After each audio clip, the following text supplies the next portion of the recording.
Hi guys, tonight we drift quietly into the hidden world of a family in old Ukraine, living deep within the earth to stay warm and safe.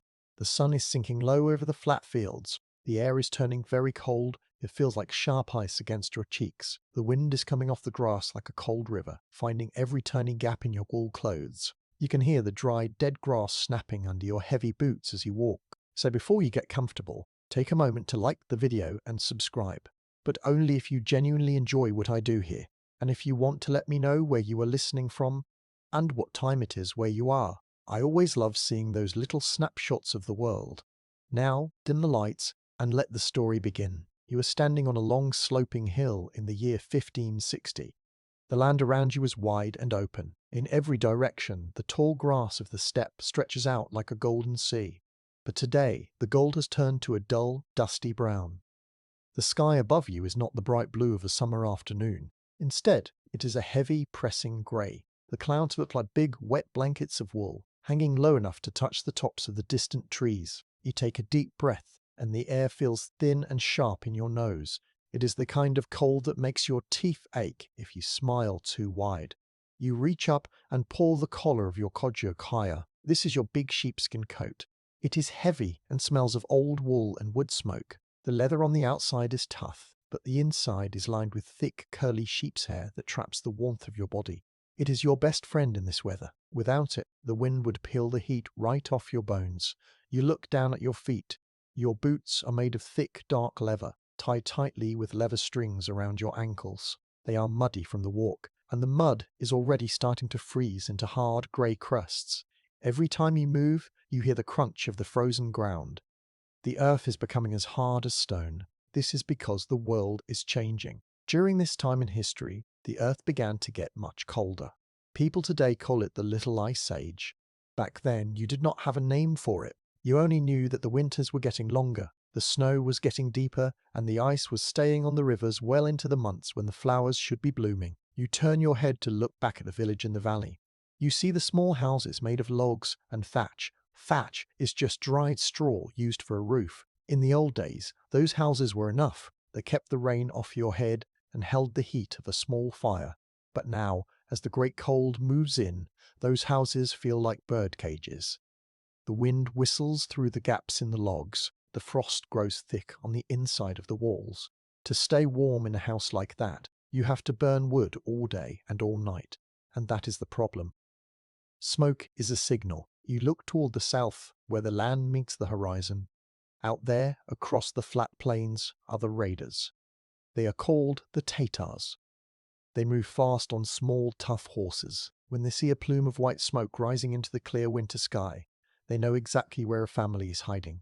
They know there is a warm fire, a store of grain, and people to capture. In this new cold world, staying warm on top of the ground means being seen. To be seen is to be in danger. You feel a sense of heavy quiet settle over you. You are the watchman for your family tonight. While the others rest, you are looking for a new way to live. You walk a few more steps up the hillside. The wind screams across the top of the hill, but as you step down into a small dip in the land, the sound suddenly stops. It is like someone put their hands over your ears. The hill is blocking the wind. You reach down and touch the soil. You have to pull away some dead weeds first. The ground is freezing on the very top, but as you poke your finger just an inch or two into the dirt, you feel something strange. The deeper dirt is not frozen. It is soft. It is damp. And most importantly, it is not as cold as the air. You think about the animals. You think about the foxes and the badgers. When the great storms come, they do not build log cabins on top of the grass. They go down. They dig into the belly of the earth. Deep in the ground, there is a secret. The earth holds onto the sun's heat from the summer like a big, slow battery. While the air above can drop to 40 degrees below zero, the dirt deep down stays the same. It stays steady. It stays quiet. You stand there in the fading light, looking at the hillside. You imagine your family tucked away inside the earth, like seeds waiting for spring. No smoke to show the enemy where you are. No wind to steal your breath. Just the deep, brown silence of the ground. You reach into your belt and pull out a small wooden tool. It is a simple digging stick with a fire-hardened point. You push it into the soil. It sinks in with a dull thud. You can feel the strength of the earth through the wood. It is heavy and solid. It has been here forever, and it will be here long after the wind stops blowing. The silence on the hillside is very deep now.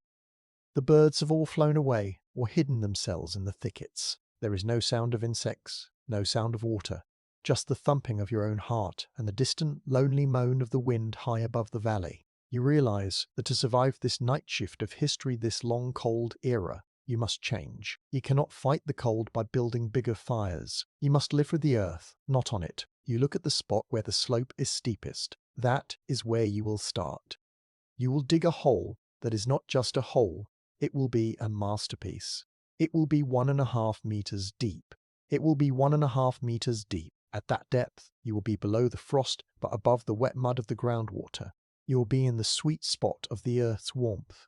You imagine the work ahead. 860 hours of digging, lifting out the heavy clay, moving the stones. It will be the hardest work your family has ever done. But as another gust of freezing wind hits the back of your neck, making you shiver inside your thick sheepskin coat, you know there is no other choice. The old world of wooden houses is ending. The new world is beneath your feet. You stand perfectly still for a long minute. You watch the last sliver of the sun disappear.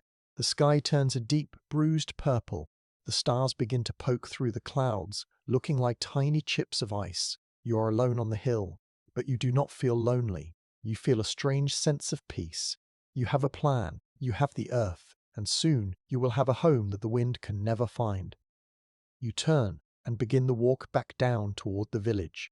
Your boots make a steady, rhythmic sound on the frozen path. Crunch, crunch, crunch. You think about the warmth of the soil you touched. You think about the safety of being invisible. Tonight is the last night you will fear the wind. Tomorrow, the digging begins. You walk back into the village as the sky turns the color of charcoal. The houses around you look tired. They are made of big logs stacked on top of each other. In the summer, these houses are lovely. They smell like pine trees and honey. But now, in the middle of this long cold spell, they look like they are shivering. The mud used to fill the cracks between the logs is falling out. It has dried up and turned to dust, leaving tiny gaps. Through these gaps, the winter wind whistles a lonely tune. You reach your own front door. It is made of thick oak, but it has warped and bent from the wet and the frost. You have to lift it slightly to get it to open. As you step inside, the smell of the house hits you. It is a mix of old smoke, dried herbs, and the damp scent of wool. It should feel warm, but it doesn't. Not really. The air inside is only a little bit better than the air outside. In the center of the room, your family is gathered around the hearth. This is a big stone circle on the floor where the fire lives. Your father is leaning over the flames, adding a small branch. Your mother is sitting on a low wooden stool, her hands busy with a piece of grey cloth. Your younger brother is curled up on a pile of sheepskins trying to keep his toes near the warmth. The room is dark. There are no glass windows here. Glass is for rich people in faraway cities. You have small openings covered with thin animal skin. They let in a little bit of grey light during the day, but now they are just black squares. To see, you use a rush light. This is a very simple thing. You take a long thin plant called a rush, peel back the skin, and soak the white middle in melted animal fat. When you light the end, it burns with a tiny flickering yellow flame. It doesn't give much light, but it is enough to see the worried looks on your family's faces. You take off your heavy sheepskin coat and hang it on a wooden peg. The air in the room moves in a strange way. You feel a cold draft, a stream of chilly air pulling at your ankles. It comes from under the door and through the walls. To keep the house warm, you would need to burn a whole forest of wood, but you cannot do that. If you build a big fire, the smoke will rise high and thick from the hole in your roof. You sit down on the floor. The wood of the floorboards feels hard and icy. You tell your father about the hillside. You tell him about the spot where the wind stops. You explain that the earth deep down is not frozen like the puddles outside. Your father listens quietly. He is a strong man with a beard that has bits of grey in it, like the first dusting of snow. He knows that the old ways are not working. During this time, the years are getting very strange. This is a fact of history. The weather in the 1500s began to change all over the world. The summers became short and rainy. The winters became so long that the ground stayed frozen for many months. This meant that the grain in the fields did not grow well. There was less food for everyone. When people are hungry and cold, they get desperate. And when the raiders come from the south, they look for any sign of life. If we stay here, you say softly, they will find us. The smoke will tell them where we are, and if they don't find us, the cold will. You all sit in silence for a long moment. This is a heavy silence. It is the kind of quiet that happens when a big choice is being made. You can hear the fire popping. A tiny spark jumps out and lands on the stone, glowing bright red for a second before turning to grey ash. You can hear the wind outside, pushing against the logs of the house. The house groans. It sounds like a big wooden ship in a stormy sea. It is a sound of a building that is struggling to stay standing. Your mother stops her sewing. She looks at the rushlight, her eyes reflecting the tiny flame. She thinks about the 20 winters she has spent in this house.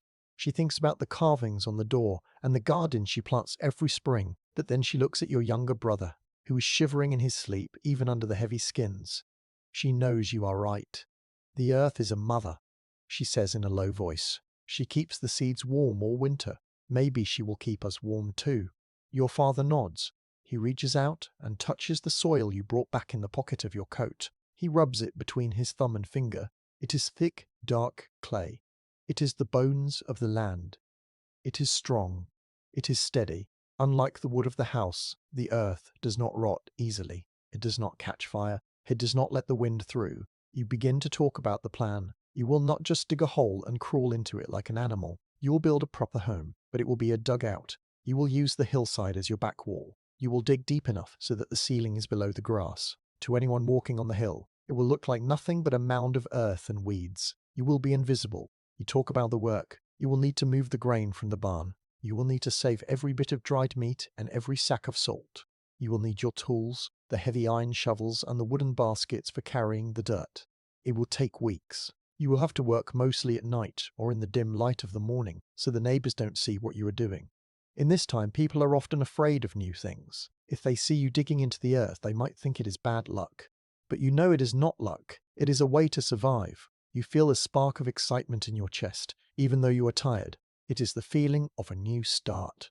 You look around the wooden room one last time. You see the soot on the ceiling.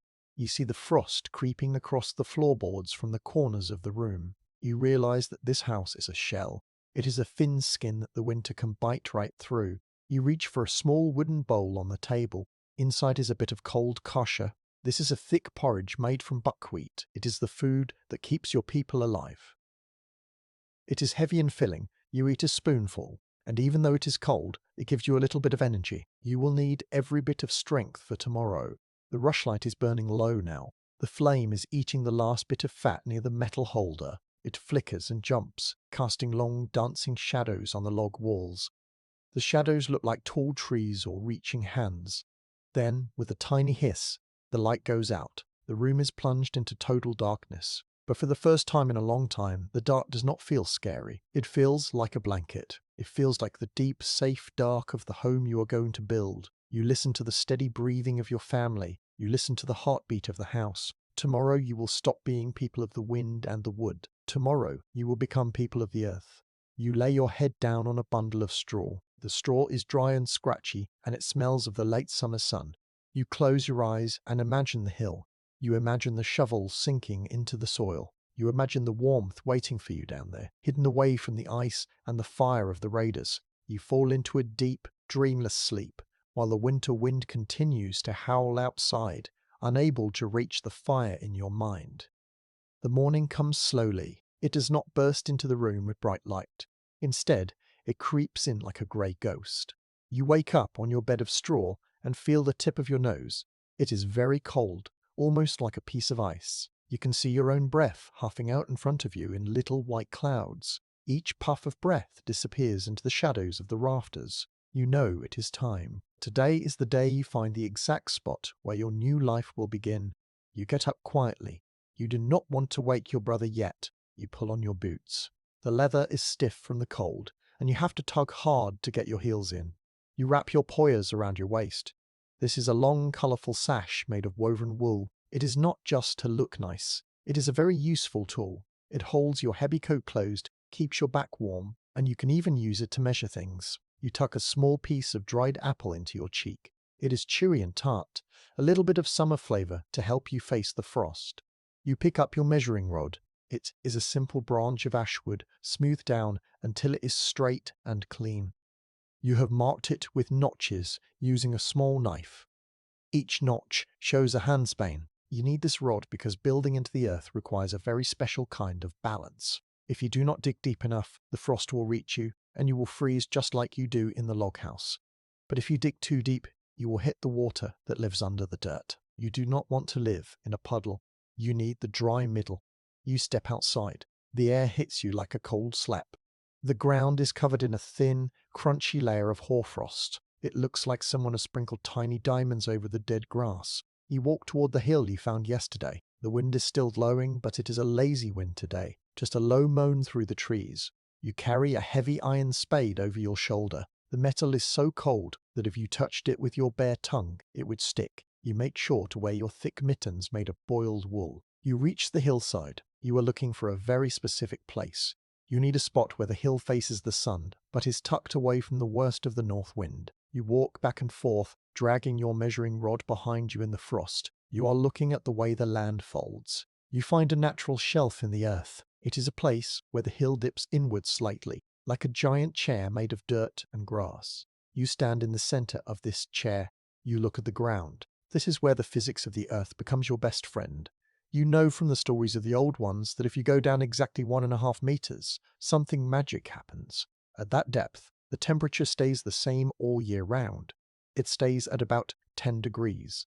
To you, 10 degrees sounds like a dream. It is much warmer than the air right now, which is far below freezing. You take your measuring rod and stand it upright. You look at the notches. 1.5 meters is about the height of a young person.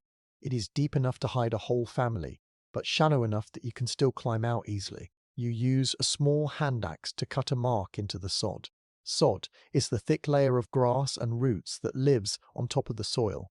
It is like the earth's hair. It is very tough and holds everything together. You kneel down on the frozen grass. You want to feel the heart of the hill. You press your gloved hand against the ground. Below the ice, below the roots, there is a world that never changes. It is a world of brown clay and ancient stones. It is a world that does not care about the little ice age or the raiders on their horses. It is a world of deep, heavy safety. You take a moment to be completely still. In this moment, there is no sound at all. The wind has died down to a whisper. The village below is hidden by a fold in the land. You are alone with the hill. You can hear the blood thumping in your ears. You feel the weight of the plan. You are about to break the skin of the earth. You are about to change the way your family lives forever. It is a big thought, and it makes you feel very small, but also very strong. You pick up your spade. You hold it with both hands. You find the spot where you made the mark. You lift the spade high. The metal catches a tiny bit of the grey morning light. You bring it down with all your weight. Thwack. The spade hits the frozen sod. It does not go in deep. It only chips away a small piece of ice and some dead grass. The ground is like iron. You expected this. You know that the first layer is the hardest. You have to break through the crust to get to the soft heart underneath. You strike again and again. Your breath comes out in thick clouds now. Your shoulders begin to feel warm as your muscles start to work. You work for an hour just to clear a small square of grass. You carefully lift the pieces of sod and set them aside. You do not throw them away. You will need them later to cover the roof so that the house stays hidden. Everything the earth gives you is a gift that must be used. You see the dark brown soil underneath the grass now. It looks rich and smells like old leaves and rain.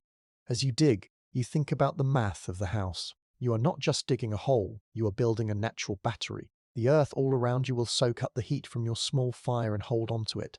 It will also soak up the heat from your bodies as you sleep. In a wooden house, the heat just flies away into the sky. But here, the heat has nowhere to go. It stays in the walls. It stays in the floor. You use a small piece of string and a heavy stone to make a plumb bob. This is a very simple tool to make sure your walls are straight. You tie the stone to the string and hold the other end. Gravity pulls the stone straight down toward the center of the earth. You look at the line of the string against the side of your small pit. It is perfectly straight. You want the walls to be strong. If they lean too much, the weight of the hill could push them in. You stop to rest for a minute. You wipe a bit of sweat from your forehead, even though the air is freezing. Your body is making its own heat now. You look at the small pile of dark dirt you have made. It is only a start. You have many more hours of work to do. 860 hours, your father said. It sounds like a lot, but when you think of 20 winters of warmth, it feels like a small price to pay. You look at the horizon. The grey clouds are starting to move faster. A storm might be coming, but you are not afraid. You have found the spot. You have found the spot. You have measured the depth. You have broken the crust. You feel a sense of pride. You are the watchman, and you are building a fortress that no one can see. You pick up the spade again. The metal is no longer quite so cold because your hands have warmed it. You drive the blade into the soft brown clay. This time it sinks in deep. You lift out a heavy clump of earth and toss it onto the pile. You are moving down. You are leaving the world of the wind and entering the world of the hill. Every shovelful of dirt takes you closer to the warmth. Every inch you dig is an inch of safety for your mother, your father, and your brother. The sun is hidden behind the clouds, but you know it is there, and you know that the earth beneath your feet is holding on to its memory. You keep digging, your movements slow and steady, as the quiet of the hillside wraps around you like a heavy brown cloak. The sun is a pale, blurry circle behind the clouds as you stand in your growing hole. You have been working for hours, and the pit is now up to your waist. The world looks different from down here. The horizon has disappeared. You can no longer see the distant trees or the smoke from the village. All you can see are the brown walls of the earth and the wide grey sky above. It is a strange feeling. It is like the hill is slowly swallowing you up, but it feels like a hug rather than a trap. You are using a lopata. This is your heavy wooden shovel. It is made from a single piece of tough oak, but the very edge of the blade is tipped with a thin strip of iron. The iron is held on with small metal nails. This iron edge is very important. Without it, the wood would soon splinter and break against the stones hidden in the dirt. You feel the vibration of every strike travel up the wooden handle and into your arms. It is a dull, heavy thrumming that makes your elbows ache, but it is a good kind of ache. It means you are making progress. The dirt has changed as you have gone deeper. The top layer was dry and crumbly, full of old grass roots, but now you have reached the clay. This clay is thick and heavy. It is the color of dark chocolate. When you push your shovel into it, the earth makes a wet, sucking sound. Schloop.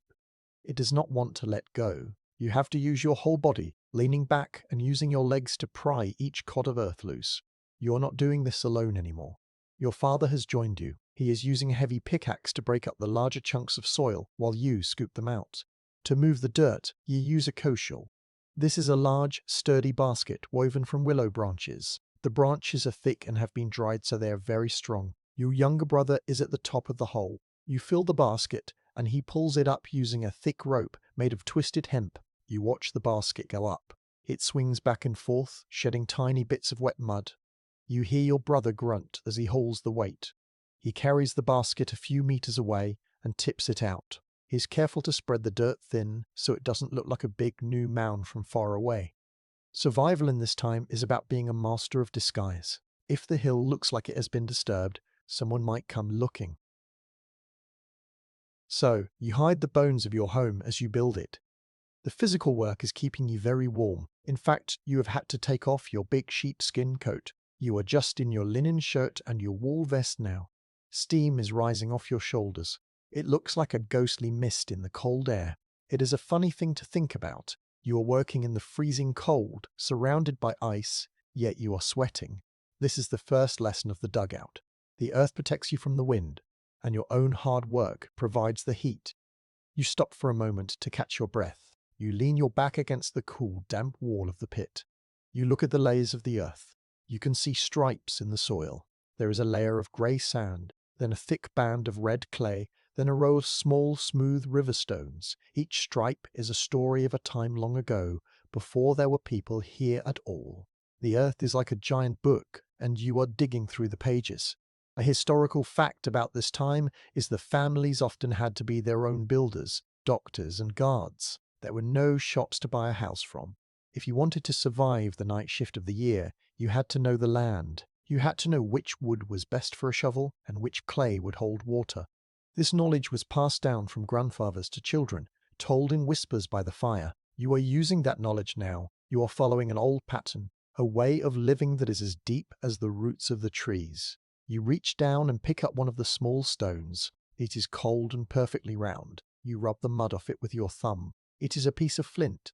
In this time, a piece of flint is a treasure. You can use it with a piece of steel to make a spark for a fire.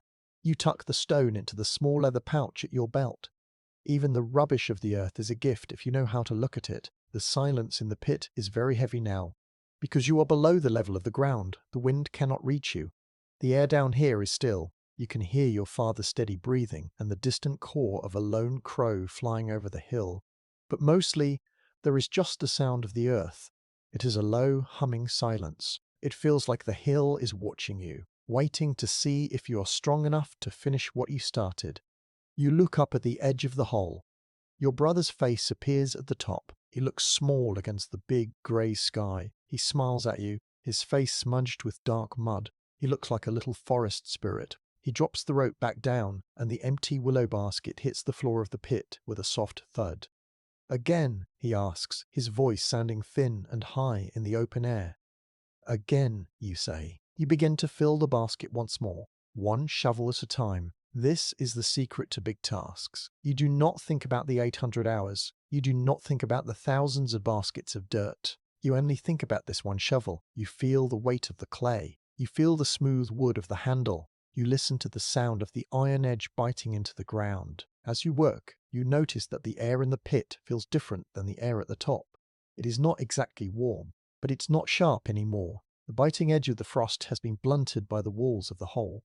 You are creating a pocket of calm in a world of storms. You are digging your way into a place where the seasons cannot hurt you. The muscles in your lower back begin to pull. Your hands, even inside the gloves, are starting to feel the rub of the shovel. You find a rhythm. Step, lean, lift, toss. Step, lean, lift, toss. Step, lean, lift, toss. It becomes a kind of dance. You stop thinking about being tired. Your mind drifts away, thinking about the future. You imagine a table in this space. You imagine a small stove made of clay. You imagine the smell of hot soup and the sound of your mother singing. The deeper you go, the more the world at the surface feels like a dream. The war, the cold, the raiders, they all feel far away. Down here, there is only the brown earth and the work. You are becoming a part of the hill. You are no longer just a person standing on the grass. You are a builder, a maker of safety. You look at your father. He is covered in dust and mud, but his eyes are bright. He sees the shape of the room starting to appear. He points to a corner where the clay is particularly thick. That will be the bed, he says quietly. The earth there is solid. It will hold the heat of the stones. You nod. You take another shovel of earth and drop it into the basket. The sun is starting to sink lower now, and the shadows in the pit are getting longer and darker. But you don't mind.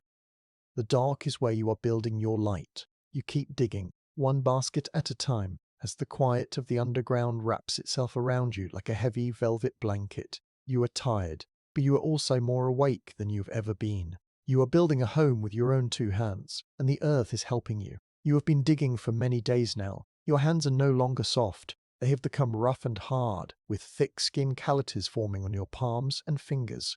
This is the body's way of protecting itself from the constant rub of the wooden shovel handle. Each morning, your muscles feel stiff, like old pieces of leather left out in the rain. But as soon as you step down into the hole and start to move, the stiffness goes away, replaced by a steady humming heat. Today is a very special day. You are reaching the depth of 1.5 meters. In the world of building, this is a magic number. You take your poyas, that long woolen sash from your waist, and you unroll it. You have tied a small heavy iron key to the end of it to act as a weight. You lower the sash down from the edge of the pit until the key touches the floor. Then, you mark the spot on the wall where it meets the grass above. You pull it back up and look at the marks you made earlier with a piece of charcoal. You have done it. You have reached the deep earth. At this depth, something wonderful happens. You notice it the moment you sit down to rest. Above you, at the top of the hole, a bitter wind is blowing. It whistles through the dead weeds and carries the smell of coming snow. Up there, the world is freezing. But down here, at the bottom of your 1.5 meter pit, the air is different. It is not cold. It is not hot. It is just steady. You take off your woolen hat for a moment. You lean your bare head against the wall of the house. The earth feels cool, but it does not bite. It feels like a living thing. This is because you have reached the level where the Earth stays the same temperature all year round. Whether it is the middle of a burning summer or the deepest, darkest night of a frozen winter, the soil at this depth stays at about 10 degrees. This is your natural battery. Think of the sun as a giant fire in the sky. All through the summer, the sun poured its heat down onto the hill. The rocks and the dirt soaked up that heat, hiding it deep inside, far away from the wind. Now, even though the sun is weak and the air is like ice, the earth is still holding on to that summer warmth. By digging this deep, you are tapping into a secret store of heat that the people in the log houses above will never find. You reach into a small bag tied to your belt and pull out a hick. This is a small, round jug made of baked clay. Inside is a little bit of water mixed with honey and herbs. The jug feels cool in your hands, but the water is not frozen. If you had left this jug on the table in the wooden house overnight, it would have cracked as the water turned to a block of ice. But here, in the belly of the hill, the water stays liquid. You take a slow sip. It tastes of the deep forest and the sweetness of the bees. It is a small reminder of why you are doing this hard labor. A historical fact to remember is that the people of this time were masters of the world around them. They did not have books to teach them about geothermal energy, which is the big word for the Earth's heat. Instead, they had their senses. They watched where the snow melted first on the hills. They felt the soil with their bare feet. They knew that the Earth was a protector. By digging exactly 1.5 meters, you are staying above the groundwater, the cold, wet paths where water flows under the soil. But you are deep enough to be wrapped in the Earth's thick, brown blanket. You stand up and look at the floor of your new home. It is smooth and dark. You have spent hours leveling it, using a flat board of wood to scrape away the bumps. You've even started to pack the dirt down by walking on it in a rhythmic way, almost like a slow, heavy dance. This makes the floor as hard as a brick. The silence down here is a beautiful thing. You close your eyes and just listen. In the village, there is always noise. You hear dogs barking, the sound of axes hitting wood, and the constant, tiring roar of the wind. But here, the only sound is your own breathing. It is a soft, rhythmic sound, in and out, in and out, in and out. You feel a sense of deep peace. It is the kind of quiet you only find in very old places, like the middle of a great forest or the inside of a mountain. You look up at the rectangular opening above your head. The grey sky looks very far away. A single dead leaf, brown and curled like a tiny hand, drifts down from the surface. It spins slowly in the still air, landing softly on the dark floor at your feet. You pick it up and crush it between your fingers. It turns to dust. Up there, things break and die. Down here, things are preserved. You think about your neighbors in the village. They're busy cutting down more trees to build bigger fires. They are worried about their roofs leaking and their walls cracking. They are living against the world, trying to fight the cold with brute force. But you are living with the world. You are letting the hill take care of you. You feel a little bit like a secret, hidden away where no raider can see you and no storm can touch you. The walls around you are not just dirt. They are the foundation of your future. You reach out and run your hand along the side of the pit. You can feel the different textures. Here it is smooth and oily clay. There it is a bit of gritty sand. You find a small white bone sticking out of the wall. It is very old, perhaps from a deer that lived hundreds of years ago. You leave it there. It is part of the hill now, just as you are becoming part of the hill. Your father calls down from above. His voice is muffled by the earth, sounding soft and deep. He is bringing more willow branches. It is time to start the next part of the work. You need to line these walls so the dirt doesn't crumble. But for a moment, you don't answer. You just want to stay in this perfect, quiet box of earth. You want to soak up the steadiness of it.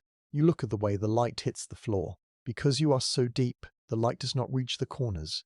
They are filled with soft purple shadows. It feels cozy, like a nest. You imagine the winter nights to come. You imagine lying here, wrapped in sheepskins, listening to the snow piling up on top of your roof. The world will be white and frozen and dangerous, but you will be in the dark, warm heart of the hill. You reach down and touch the floor one last time. It feels solid. It feels honest. There is no trick to the earth. It gives you back exactly what you put into it. You have put in days of sweat and ache, and in return, it is giving you a temperature that never changes. It is giving you a place to breathe. You stand in the center of the room and look up. You are ready to build the walls. You are ready to turn this hole into a home. The night shift of the year is coming, and for the first time in your life, you are not afraid of the dark.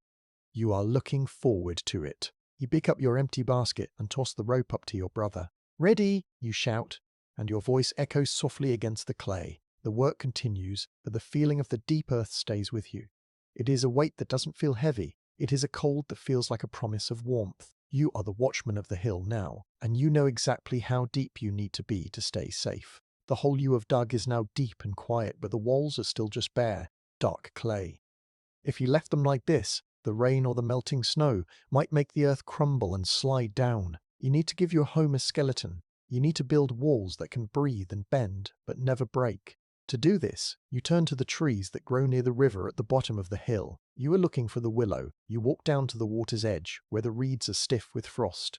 The willow trees look like old men with long, thin hair hanging down to the ground. In the autumn, these branches were green and soft. Now, in the winter, they are a deep dark red and purple. They look sleeping, but inside, they are full of life. You reach out and grab a long, thin branch. You bend it into a circle.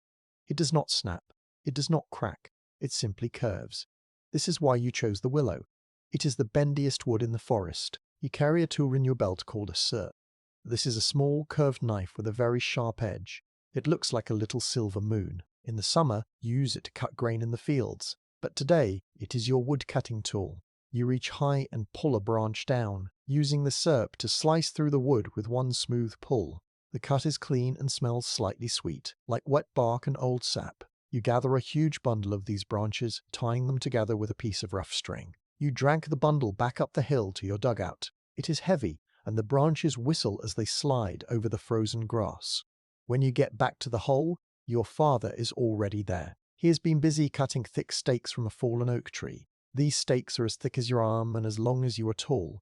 They are the bones of your wall. You step back down into the cool dark of the pit. Your father hands you a heavy wooden mallet. This is just a big, heavy block of wood with a handle. You place the first oak stake against the clay wall and lift the mallet high. You swing it down with a loud thump. The sound is flat and deep because the earth soaks up the noise. You hit it again and again, driving the sharp end of the stake deep into the floor. You do this all the way around the room, placing a stake every few handspans. Now comes the part that feels like making a giant basket. You take the long willow branches and start at the bottom. You tuck one end behind an oak stake, pull it in front of the next one, and tuck it behind the third. This is called wattle. It is a very old way of building. People have been weaving walls like this for thousands of years because it is one of the strongest things you can make. It is a simple historical fact that a woven wall is better than a solid wooden wall in the ground. Because it is made of many tiny parts, it can move a little bit when the earth shifts or the frost pushes against it. A solid wall might crack, but a woven wall just settles. You work your way around the room, weaving the branches in and out. Your fingers get stained a dark, muddy color from the bark. The air in the hole starts to smell different. It no longer smells just like dirt. It smells like a fresh forest. The red and purple branches create a beautiful pattern against the dark clay. It looks like the inside of a bird's nest, but big enough for your whole family. You stop for a moment and sit on the floor in the center of the room. You look up at the walls you have started. The sunlight from above filters through the gaps in the willow branches, creating long, thin stripes of light on the floor. It is very quiet. You can hear the tiny creak of the branches as they settle into place. You feel a great sense of calm. You are building a shell. You are making a place where the world can push as hard as it wants, but you will be safe inside the weave. This work is slow. You have to make sure each branch is pushed down tight against the one below it. If there are big gaps, the mud you use later will fall through. You use your feet to stomp the branches down, making the wall thick and solid. Your hands are tired, and the skin on your knuckles is a bit sore from the rough bark, but you don't mind. Every branch you weave is a shield against the winter. As you work, you think about the willow trees. They live in the mud by the river. They know how to survive when the water rises and when the ice freezes their roots. By bringing the willow into your home, you're bringing that strength with you. You are using the cleverness of the trees to help your family survive the night shift. A specific detail of this work is the way you tie the ends. You don't use metal nails. Nails are expensive and they rust in the damp earth. Instead, you use withes. A withe is just a very thin willow twig that you twist until the wood fibers pull apart. It becomes as soft and strong as a piece of rope. You wrap the withe around the top of the stakes and tie a simple knot. When the wood dries, it will shrink and pull the knot even tighter. It is a lock made of wood. By the time the sun starts to go down, the walls are halfway finished. The hole no longer looks like a pit in the ground.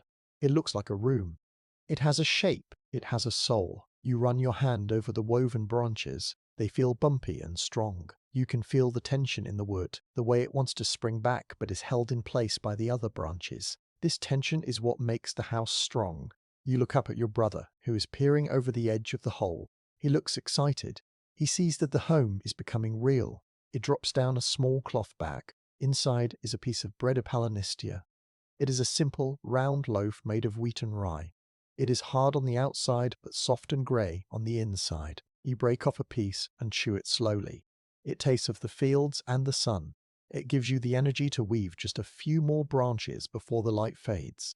The shadows are growing long now. The stripes of light on the floor are turning a deep orange. You take one last willow branch, a long purple one, and weave it into the wall. You tuck the end in and pat it into place. You stand back and look at your work. The walls are rising. The earth is being held back. You are winning your battle against the cold, one branch at a time. The silence of the evening settles over the hill.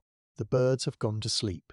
The wind is dropped to a tiny sigh. You stay in the hole for a minute longer, just enjoying the feeling of being enclosed. You are no longer standing on the world. You are tucked inside it. You are safe. You are hidden. And tomorrow you will finish the skeleton of your home. You climb out of the hole, your boots making a soft scratching sound on the willow, and head back toward the village as the first stars begin to blink in the cold, clear sky. Now that the window skeleton of your home is finished, the walls look like a giant, beautiful basket.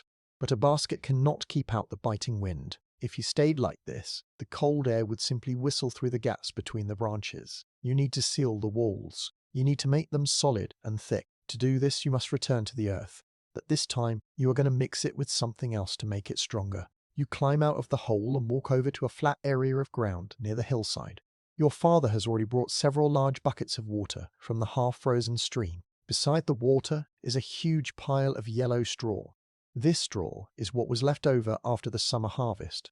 It is dry and golden, and when you pick up a handful, it feels light and scratchy. It smells like a warm August afternoon. In the center of this space, you have dug a shallow pit.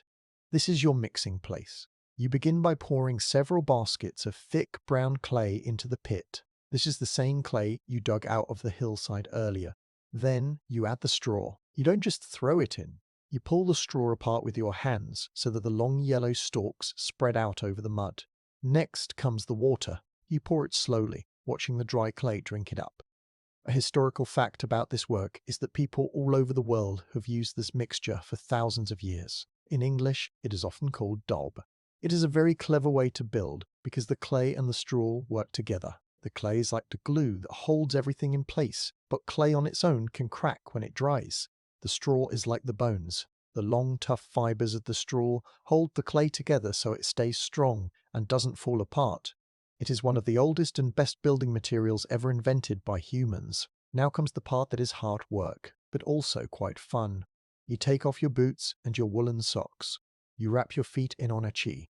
These are long strips of linen cloth that you wind around your feet and ankles to keep them protected. You step into the pit.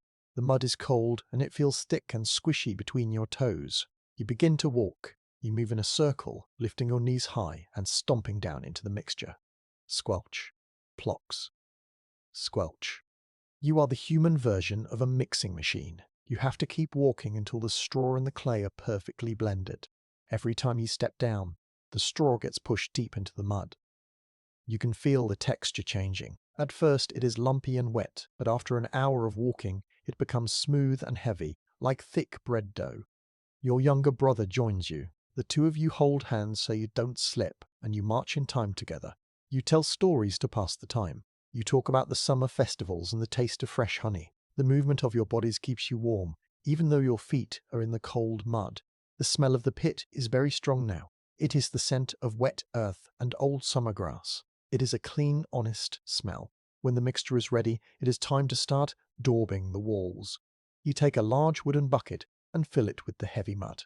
You carry it down into the dugout. The willow walls are waiting. You reach into the bucket and grab a big handful of the clay straw mixture. It feels cool and heavy in your hands. You walk over to the corner of the room and throw the mud against the willow branches with a loud slap. You use your hands to smear the mud into the gaps. You push hard, making sure the clay goes all the way through the woven branches to the other side. This is very important. You want the willow to be completely buried inside the wall. You work from the bottom up, building a thick layer of mud. As you smooth it out with your palms, the wall starts to look different. The purple and red of the willow disappear, replaced by a smooth, dark brown surface. You use a special tool called a malker. This is a simple piece of flat wood with a handle on the back, like a modern trowel. You use it to scrape the surface of the mud, making it flat and even. It is a slow, rhythmic job. Scrape, smooth, slap. Scrape, smooth, slap. Your arms begin to feel heavy from the weight of the mud, but you don't stop. You can see the home changing before your eyes. It is becoming a real room now, with solid walls that will keep the world out. There is a secret to these walls that modern buildings have forgotten. These walls breathe. Because they are made of natural clay and straw, they allow a tiny bit of air to move through them very slowly. This is a very good thing. In a house made of stone or modern concrete, the air can get damp and smelly, and mold can grow on the walls. But a clay wall acts like a filter. It keeps the air inside the house fresh and dry. It keeps the family healthy. You are building a house that is not just warm, but also alive in its own way. You stop for a moment and look at your hands. They are completely covered in dark, wet clay. It has dried a little on your skin, making it feel tight. You look at the wall you have finished. It is damp and dark, and you can see the tiny gold flecks of the straw peeking through the brown mud. It looks like a giant loaf of earth bread. You take a moment of silence. You sit on the floor and lean your head back. You listen to the sound of the mud dry. It doesn't make a loud noise, of course, but if you listen very closely, you can hear the tiny ticks and pops as the water leaves the clay and the straw settles. It is a peaceful, busy sound. The air in the dugout is very still. The smell of the wet clay is heavy and comforting. You feel like you are inside the heart of the world. As the sun begins to set, the light coming through the hole in the ceiling turns a deep, dusty gold. It hits the wet wall and makes it shine like polished bronze. You realize that even though this is a house made of mud, it is beautiful. It has a texture and a color that you could never find in a wooden house. It feels solid. You know that once this clay dries, it will be as hard as stone. The wind will not be able to find a single crack to crawl through. Your father brings down a small lantern. It is a simple iron frame with a piece of thin, scraped horn instead of glass. Inside, a small tallow candle flickers. The light is soft and yellow. It dances across the new walls, casting long, soft shadows. You look at the work you have done today. You have turned a basket into a fortress. You pick up the mulcher one last time and smooth out a small bump near the floor. You want it to be perfect. This is the place where you will sleep when the great blizzards come. This is the place where you will be safe. You feel a deep sense of pride. You are not just a boy digging a hole. You are a builder. You are the watchman of your family's safety. You climb out of the hole, your legs tired and your feet tingling as the blood flows back into them. You look at the dark shape of the hill under the stars. Inside that hill, there is now a room made of earth and straw and willow. It is waiting for you. It is getting stronger every hour as the clay sets. You walk back toward the village, the frozen grass crunching under your feet, knowing that you have finished one of the most important parts of the journey. The walls are sealed. The cold is officially locked out. The walls are now thick and strong, smelling of wet earth and sweet straw. But a room with no way in is just a box, and a room with a big open hole in the side is just a cave that the wind can visit whenever it likes. Today you must build the entrance. This is not just a simple door like the one in your wooden house back in the village. This is a clever piece of engineering designed to trick the cold. You are going to build a slanted path that goes down into the belly of the hill. You stand at the edge of the pit where you want the door to be. You have chosen the side that faces away from the biting north wind. You begin to dig a long, narrow trench that leads from the surface down into the main room. This trench is sloped, like a slide made of dirt. As you dig, you use your shovel to make steps. These are not tall steps. They are low and wide, so you can walk down them easily even when you are carrying a heavy sack of grain or a bundle of firewood. While you dig the steps, you think about how the air moves.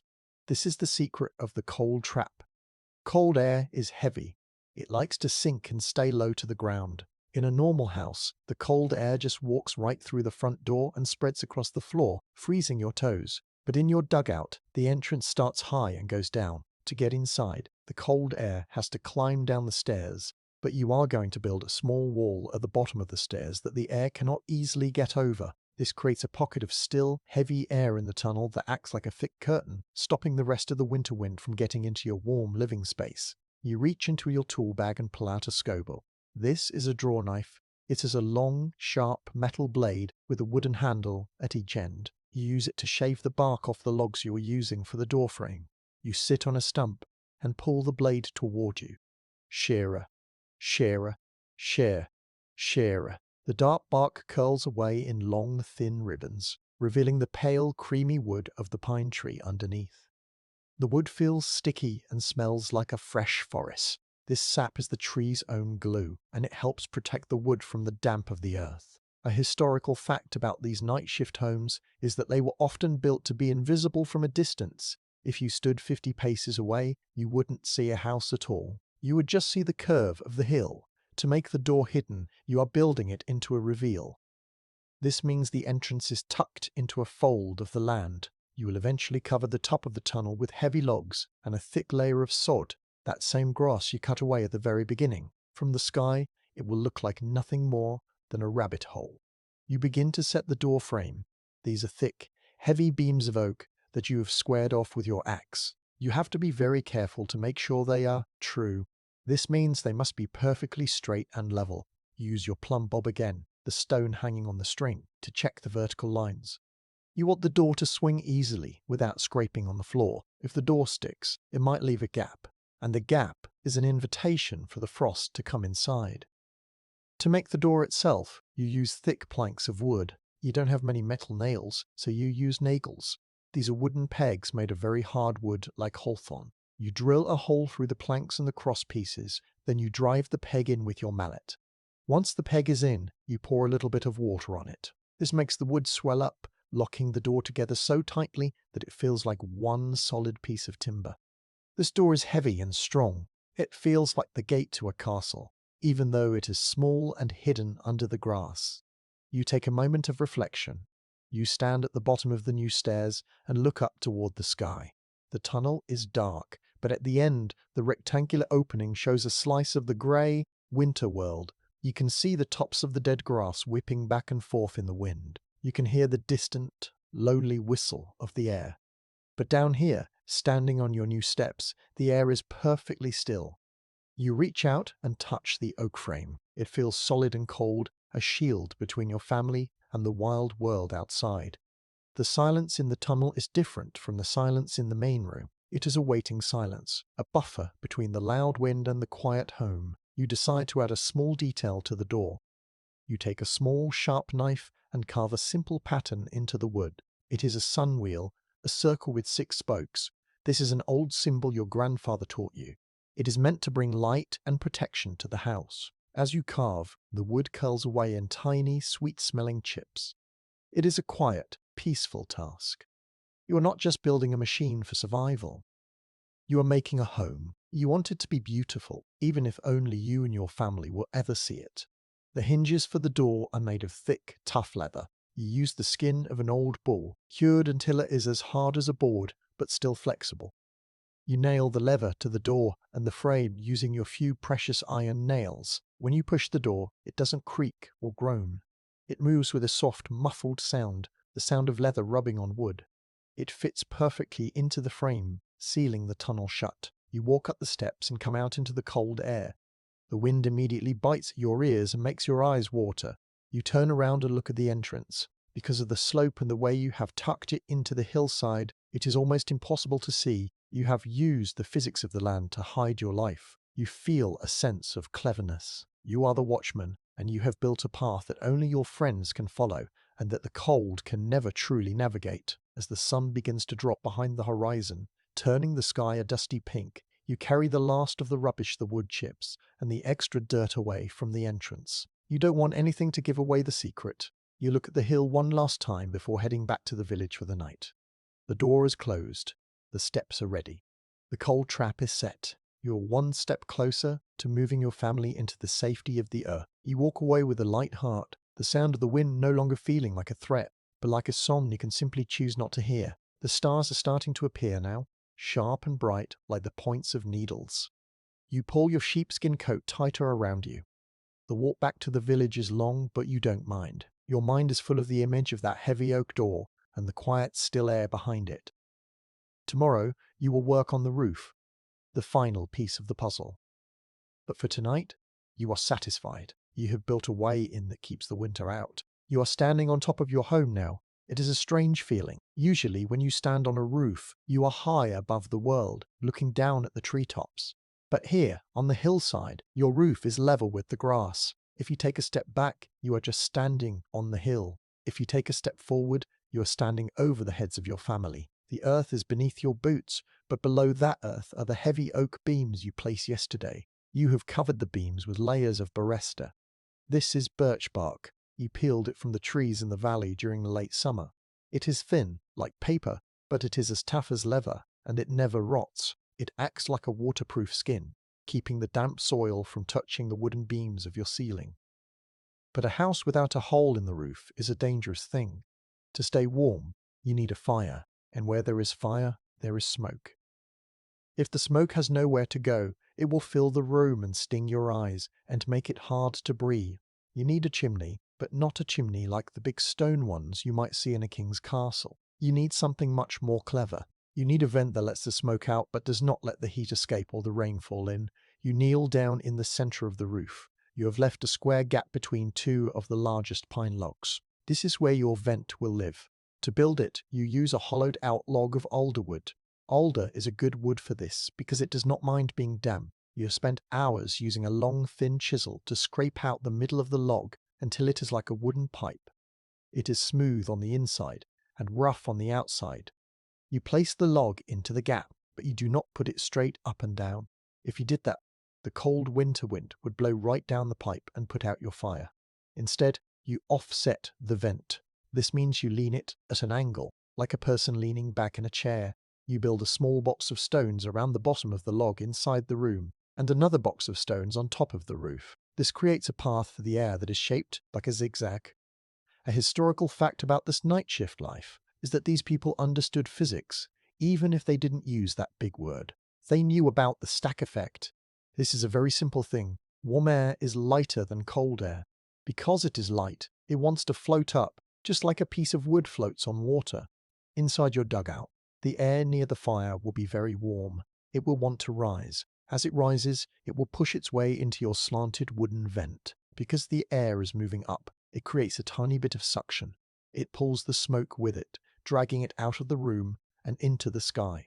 But there is a second part to this trick. Because the vent is slanted and tucked behind a small wall of stones on the roof, the heavy, cold air from the outside cannot easily fall down. The warm air pushing up acts like a solid wall, keeping the winter out.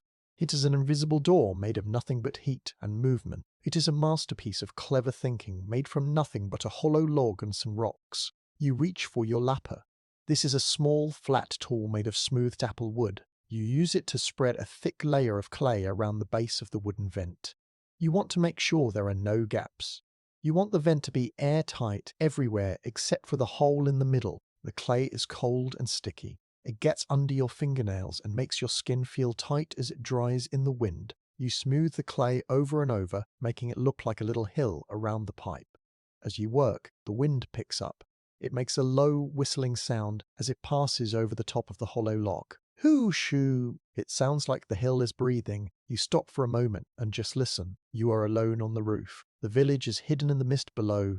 The only sounds are the wind, the distant cry of a hawk, and the soft clink of the stones as you settle them into place. You feel a sense of reflection. You think about how much work goes into things that people cannot even see. Most people will only see the grass on the hill. They will never see the birch bark skin, the oak bones, or the clever zigzag of the smoke vent. But your family will feel it. They will feel it in the way the air stays clear. They will feel it in the way the room stays warm, even when the fire is just a few glowing coals. You are the watchman of the invisible things. To finish the vent, you build a small hat for it. You take 2 flat pieces of slate-thin grey stones from the river and lean them against each other over the top of the hole. This looks like a tiny tent sitting on top of the pipe. This hat stops the snow from falling straight down into the vent. It also hides the glow of the fire.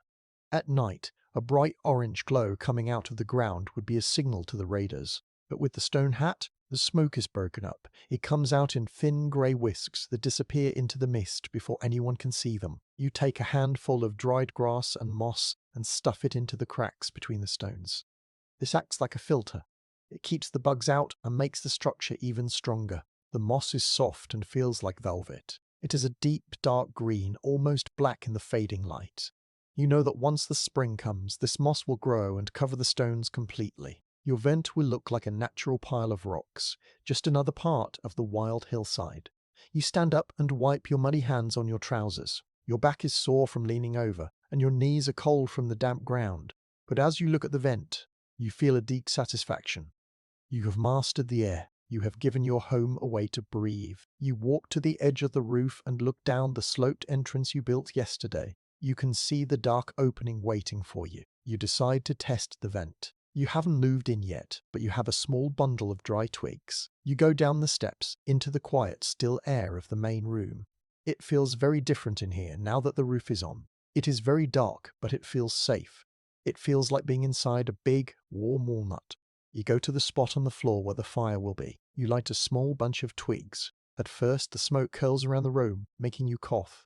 But then, as the flames grow and the air heats up, you see something wonderful. The smoke stops wandering. It reaches up, like a grey finger, and is pulled straight toward the hole in the ceiling. You watch it disappear into the hollow log. You go back outside and stand by the vent. A few seconds later, you see a thin, pale ribbon of smoke curling out from under the stone hat. It works. The heat is staying in, the smoke is going out, and the secret is safe. You stand there in the cold, watching that tiny bit of smoke vanish into the grey sky. It is a small victory, but it is a big step towards survival. You feel the weight of the night shift getting a little bit lighter. The earth, the wood, the stone, and the air are all working together now. You have finished the cleverest part of the house. You are ready for the fire. You are ready to bring your family home. The sun has finally gone, leaving only a thin line of red on the horizon. The air is getting even colder, but you don't mind. You have a vent. You have a roof. You have a fortress of invisibility. You begin the walk back to the village, your mind peaceful, and your heart full of the quiet strength of the hill. Tomorrow, you will bring the first coals from the village fire. Tomorrow, the dugout will become a living home. The sun is fully dipped below the edge of the world now. The sky is a deep, velvety indigo, and the first few stars are shivering in the cold air. You are walking back toward the hillside, but your hands are not empty tonight. Between your thick woolen mittens, you are carrying a small, round clay pot called a horseshick. It is a simple thing, made of dark, unpainted clay, but tonight it is the most important thing you own. Inside the pot, buried under a thick layer of grey ash, are 3 large glowing coals. You took them from the hearth in your village house. These coals are like tiny sleeping suns. They are hot and orange, and every time the wind catches the top of the pot, they glow a little brighter, casting a soft red light onto your chin and chest. In the year 1560, fire is not something you just start with a click or a switch. Making a fire from nothing is hard, slow work. You have to strike a piece of flint against a metal ring called a crahalo. You have to catch a tiny jumping spark on a piece of dried mushroom or charred cloth. Because it is so difficult, people almost never let their fires go out. A fire is like a member of the family that must be fed and kept alive for months or even years. By carrying these coals to your new home, you are bringing the soul of your old house to the new one. You are making a bridge of light between the two. You reach the entrance to the dugout. The sloped path is dark, but you know the way by heart now. You step down, your boots finding the wide, flat dirt steps you carved with such care. As you move deeper into the tunnel, the biting wind of the surface begins to fade. By the time you reach the heavy oak door, the air is perfectly still. You push the door open. It swings on its leather hinges with a soft, heavy thud against the frame. You step inside and close the door behind you. It is pitch black inside the room. The only light comes from the small, glowing spots inside your clay pot. You walk to the very center of the room, where you have built a small circle of stones on the floor. This is your new hearth. You kneel down on the hard-packed dirt. The room feels very big and very empty in the dark. It smells of the wet clay on the walls and the sweet, dry scent of the birch bark in the ceiling. You can hear your own heart beating in the silence. It is a deep, heavy silence that feels like it has been waiting for you for 1,000 years. You set the horse tick down on the floor. You reach into a leather bag at your belt and pull out a handful of tinder. This is a collection of the driest things you could find. Thin shavings of pine wood, some dried moss, and a few bits of bird down. You pile them in the center of the stone circle. You use a small wooden stick to gently move the ash aside in your pot. The 3 coals are still there, glowing a fierce, angry red. You carefully tip the pot, letting the coals fall onto your pile of dry moss. At first, nothing happens. There is just a tiny bit of white smoke, smelling of old wood. You lean in close. You can feel the heat of the coals on your nose. You begin to blow, very slowly and very softly. The coals brighten. A tiny orange glow starts to spread through the moss. The smoke gets thicker and turns a dark, rich blue. You blow again, a little harder this time. Suddenly, with a small pop, a tiny yellow flame jumps up. It is no bigger than your thumbnail, but in the total darkness of the dugout, it looks as bright as a star. You quickly add some small twigs. You watch the flame grow, climbing from the moss to the wood. It licks at the pine shavings, turning them black and then bright gold. Soon, you have a real fire. You add a few larger branches of oak. The wood crackles and snaps, sending tiny sparks jumping into the air. They look like fireflies dancing in the dark. You sit back on your heels and watch the light grow. This is the moment the dugout truly becomes a home. As the fire gets bigger, the light reaches out and touches the walls. You see the smooth brown clay you spent so long daubing onto the willow branches. You see the golden flecks of straw shining in the firelight.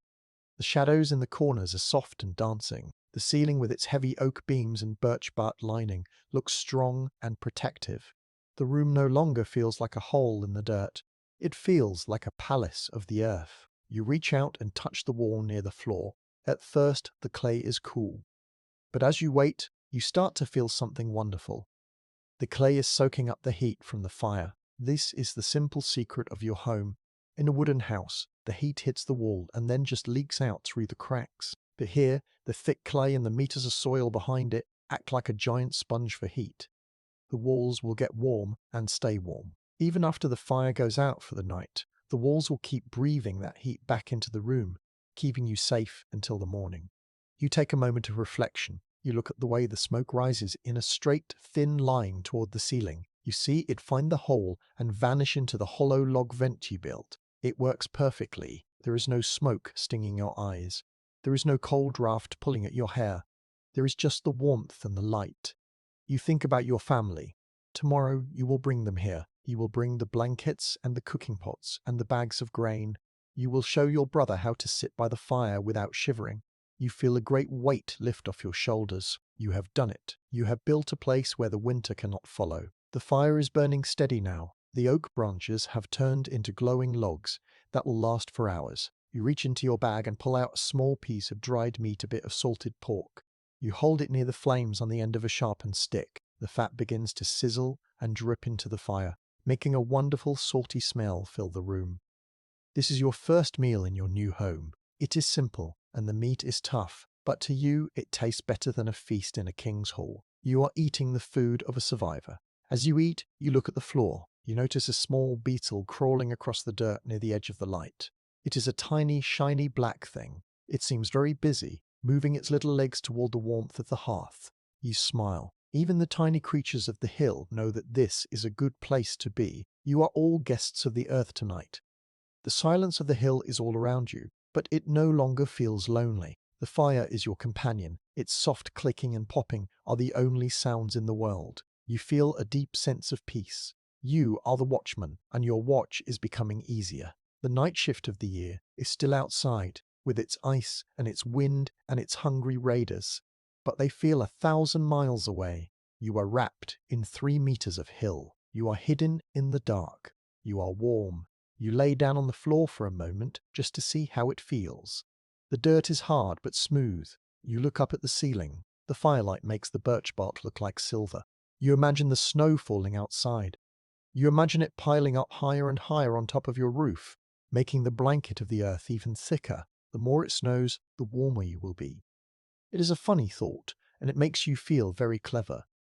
You stay there for a long time, just watching the flames dance. Your eyes start to feel heavy. The heat of the fire is making you sleepy in a way you haven't felt in weeks. You know you have to go back to the village one last time to help your father move the last of the supplies, but you don't want to leave. You want to stay in this perfect golden room forever. You reach out and stir the fire with a stick, making a fresh cloud of sparks fly up. You are the master of this light. You are the guardian of this warmth. Finally, you stand up. You take the heavy iron lid you brought and place it over the fire. This doesn't put the fire out, it just tucks it in for the night. The coals will stay hot under the lid, waiting for you to come back in the morning. You walk to the door, feeling the warmth of the walls even as you move away from the hearth. You step out into the tunnel and close the oak door. When you climb out onto the surface of the hill, the cold air hits you again, but this time you just laugh. You know the secret now. You know where the heat is hiding. You walk back toward the village under the bright cold stars, your heart as warm as the coals you left behind in the earth. The morning after your fire test is different from all the others. When you step out of your family's old log house in the village, the air does not just feel cold, it feels heavy. The sky is no longer grey or blue. It is a strange, thick colour, like the belly of a lead cooking pot. You look toward the north. A huge wall of white is moving across the fields. It is not just a flurry of snow, it is a blizzard. In your language, this is a buran. It is a storm that can last for days, turning the world so white that you cannot see your own hand in front of your face. You and your father work quickly. This is the final move. You carry the last of the heavy sacks of rye grain. You carry the iron cooking pot, which is cold and heavy in your arms. Your mother carries the most precious thing, a small bundle of dried herbs and a wooden box holding her sewing needles. Your brother leads the goat, who is bleating and nervous, sensing the change in the air. You walk up the hill toward your hidden home. The wind is starting to pick up now, making a sharp whistling sound as it cuts through the dead weeds. Just as you reach the sloped entrance of the dugout, the first flake of snow falls. It is a big, wet flake, as wide as a coin. It lands on your glove and stays there for a second, a perfect white star, before it melts into a tiny drop of water. Then another falls, and another. Within minutes, the air is full of them. They are not falling down, they are flying sideways, pushed by the angry wind. You usher everyone down the steps. You pull the goat into the small space near the door. Then you step inside the main room and pull the heavy oak door shut. You drop the thick wooden bar into its slots. Thud. The sound of the world disappearing. The historical fact about this time is that the snow in the 1500s was much deeper than it is today. Because of the Little Ice Age, the snow did not just cover the ground. It piled up in huge drifts that could be 3 or 4 meters high. Entire houses in the village would be buried up to their roofs. People had to dig tunnels just to get to their barns to feed their cows. But for you, the snow is not an enemy. It is an ally. You stand in the center of the room. Your father has already moved the iron lid off the hearth. The coals you left last night are still there, glowing like red eyes in the dark. He adds a few handfuls of dry straw and some small sticks. The fire jumps back to life, filling the room with a warm, golden glow. You look around. The clay walls are dry now. They look solid and safe. Your mother begins to spread the sheepskins over the pile of straw you brought in earlier. This will be your big family bed, a soft, warm nest in the corner of the earth. You go to the small shelf you carved into the clay wall and take out a piece of salo.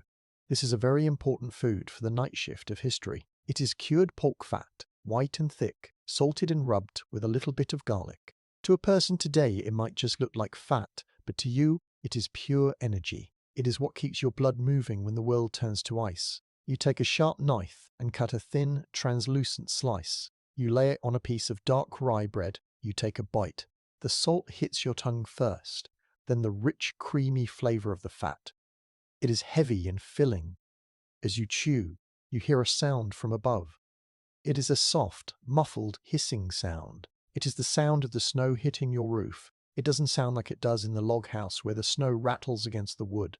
Here, the sound is deep and quiet. It sounds like the hill is being wrapped in a thick woolen blanket. You walk over to the entrance tunnel and look through the tiny gap you left at the top of the door. You can see the snow piling up against the steps. It is moving fast. The grey light of the afternoon is fading into a bright, blinding white. The world you knew, the trees, the path, the village is vanishing. It is being erased by the storm. But inside the dugout, the temperature is not dropping. You reach out and touch the wall. It feels warm. The natural battery of the earth is working. You take a moment of reflection. You think about the people back in the village.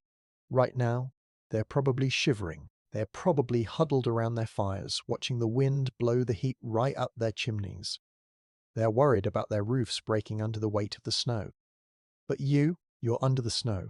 The more it piles up, the safer you are. The snow is actually an insulator, another layer of protection that keeps the heat inside. You are like a bear in a den. You are part of the winter, not a victim of it. The silence in the room is wonderful. Now that the door is shut and the snow is thick on the roof, you cannot hear the wind at all. You can only hear the soft crackle of the oak logs in the fire and the steady breathing of the goat in the tunnel. It is a peace that you have never felt before. In the village, you are always listening for the sound of horses or the sound of the wind breaking a branch. Here, there is only the quiet strength of the hill. Your mother has put a small pot of water on the stones near the fire. She adds some dried rose hips and a bit of honey. Soon, the room smells sweet and fruity. She hands you a wooden cup. The steam rises into your face, warming your nose and cheeks. You sit down on the sheepskins next to your brother. He is no longer shivering. He is playing with a small toy you carved for him, a wooden horse. He looks happy. He looks safe. You realize that this is what the night shift is all about. It is not just about staying awake when others sleep. It is about the long, dark season of the year. It is about the months when the sun is weak and the earth is cold. You have found a way to win. You have built a fortress that the raiders cannot see and the frost cannot break. You are a master of the earth. As you sip your tea, you look up at the smoke vent. You see the thin ribbon of smoke rising perfectly into the hollow log. Outside, the blizzard is screaming, but in here, the air is clear and the light is golden. You feel a deep sense of pride. Every shovel of dirt, every woven willow branch, and every handful of mud was worth it. You are the watchman, and your family is safe in your care. The light from the fire dances on the ceiling. The shadows move slowly, like giant, friendly ghosts. You lean your head back against the soft sheepskin and close your eyes. You listen to the silence of the snow. It is a heavy, beautiful silence. You know that when you wake up tomorrow, the world will be different. It will be a kingdom of white. But you will be here in your warm brown room, waiting for the spring. You are the invisible ones. You are the survivors. And for the first time in your life, you are not afraid of the first big snow. You are ready for it. The storm has been raging for 3 days now. Inside the dugout, time feels different. Without the sun to mark the hours, you rely on the rhythm of the fire and the depth of your sleep. But today, the silence is broken by a sound that makes your blood run cold. It is not the wind. It is a sharp, rhythmic thudding from far above. It is the sound of many horses galloping over the frozen crust of the snow. You put a finger to your lips. Your mother pulls your brother close to her on the sheepskins. Your father reaches for his sofunia. This is a long wooden pole with a curved metal blade at the end. It is a tool for the farm, but in the night shift, it is a weapon. You move to the door and press your ear against the thick oak. The sound of the horses is louder now. They are right on top of the hill. You can hear the jingle of metal bits and the rough guttural shouts of men. These are the Tartars. They have come through the blizzard to find what the winter has left behind. A historical fact about these raiders is that they were masters of the winter. They rode small, tough horses that could survive on nothing but the dry grass they dug out from under the snow. They moved like ghosts across the white plains. They are looking for smoke. They are looking for the rectangular shapes of wooden houses. They are looking for the smell of cooking meat. You look up at your hearth. You have already placed the iron lid over the coals. The fire is tucked in. Only a tiny invisible heat rises toward the vent. You pray that the wind of the storm is blowing the thin wisps of smoke away before they can be seen. You stand perfectly still. You don't even breathe. You can hear the horse's hooves crunching the snow just inches above your head. You realize that you are literally under the feet of your enemy. The weight of the hill above you feels different now. Before, it felt like a blanket. Now, it feels like a shield. If you were in your old log house in the village, the raiders would have seen your chimney from miles away. They would be battering down your door right now. But here, you are invisible. To the men on the horses, this is just another snowy hill in a world of snowy hills. They have no idea that a family is sitting just 2 meters below them, warm and breathing. The noise lasts for a long time. You hear the horses milling about. One horse stops directly over your main room. You can hear its heavy breathing through the snow and the soil. You see a tiny bit of dust fall from the ceiling where the oak beams meet. You hold your breath, your heart hammering against your ribs like a trapped bird. You reach into your pocket and touch a small piece of Voshgina. This is a bit of leftover beeswax from the summer hives. You squeeze it between your fingers, let its familiar, honey-like scent calm you. It is a tiny piece of home in a moment of great fear. In the night shift of history, survival often meant being the quietest thing in the woods. You have mastered this. Your brother doesn't cry. Your mother doesn't move. Even the goat in the tunnel is silent, as if it understands the danger. The silence in the room is so deep you can hear the tiny hiss of the air through the vent. Then the shouting moves away. The thudding of the hooves becomes a duller, softer sound as the horses move down into the valley toward the village. You wait. You wait for 100 heartbeats, then 100 more. You do not move until the only sound left is the lonely moan of the wind. You take a long, shaky breath. Your father lowers his weapon. He looks at you and gives a small, tired nod. You have passed the hardest test. Your masterpiece of passive engineering, your hole in the ground, has done exactly what it was meant to do. It has kept you hidden. While the surface world is a place of fire and swords, your world is one of shadows and safety. You walk to the hearth and gently lift the iron lid. The coals are still there, glowing a soft, comforting orange. You add a few small splinters of wood, and the light returns to the room. The yellow glow washes over the clay walls, and for the first time in an hour, you feel the warmth again. You're the watchman, and tonight you have watched over the lives of everyone you love without ever showing your face. The raiders are gone, lost in the white world above, while you remain in the deep brown peace of the earth. The sounds of the horses have faded into the distance, leaving behind a silence that feels heavier than the snow on the roof. You sit by the hearth for a long time, just listening to the quiet. Your body feels weak now that the fear has left it. It is a strange thing to be so close to danger and yet so safe. You look at your family. They are starting to move again, their shadows stretching long and thin against the brown clay walls. The danger has passed, but it has left a cold feeling in your stomach that only a warm meal can fix. You reach for the heavy iron cooking pot. In your language, this is a chovan. It is a big, black pot with 3 little legs that allow it to sit right in the middle of the hot coals. You have been careful with your water, but you have enough for a thick soup. You pour the water in, and it makes a cheerful splash that sounds loud in the quiet room. Next, you reach for the sack of grain. Today, you are making kulesh. This is a special kind of thick porridge that people in the night shift eat to stay strong. It is not just simple oats. It is made from millet, which are tiny yellow seeds that look like little gold beads. Millet is a wonderful grain because it can stay good for years if you keep it dry. You take a wooden cup and scoop out the grain, letting the seeds pour through your fingers. They feel smooth and cool. You add the millet to the water. Then you reach for the most important part, the dried meat and the fat. You have a small piece of speck, which is smoked pork belly. It is tough and salty, and it smells of oak smoke and salt. You use your small belt knife to cut it into tiny cubes. As you drop them into the pot, you hear the first few bubbles of the water starting to boil. Blub. Blub. It is the most beautiful sound in the world right now. It is the sound of life continuing. A historical fact about the cooking in these dugouts is that the family rarely ate 3 separate meals a day. Instead, the pot stayed on the edge of the fire almost all the time. It was a perpetual soup. You would eat a bowl in the morning, add more water and a handful of grain in the afternoon, and let it simmer until evening. This saved wood and kept the room smelling like food, which made everyone feel less hungry. It also meant that if you had to be very quiet-like when the raiders were above you, didn't have to start a fresh fire. You pick up a large wooden spoon. This is your lishka. It is carved from a piece of pear wood, which is very hard and doesn't give a bad taste to the food. You stir the pot slowly. You can feel the millet thickening the water. The smell begins to fill the room. It is a rich, earthy smell. It smells of the summer sun that grew the grain and the salty breeze that cured the meat. You close your eyes and let the steam hit your face. It feels like a warm hand touching your skin. Your mother brings over a small wooden bowl filled with dried onions and a few wizened carrots. These were grown in the garden back in the village before the cold came. They look dry and sad, like little pieces of wood, but as soon as they hit the hot water in the pot, they begin to wake up.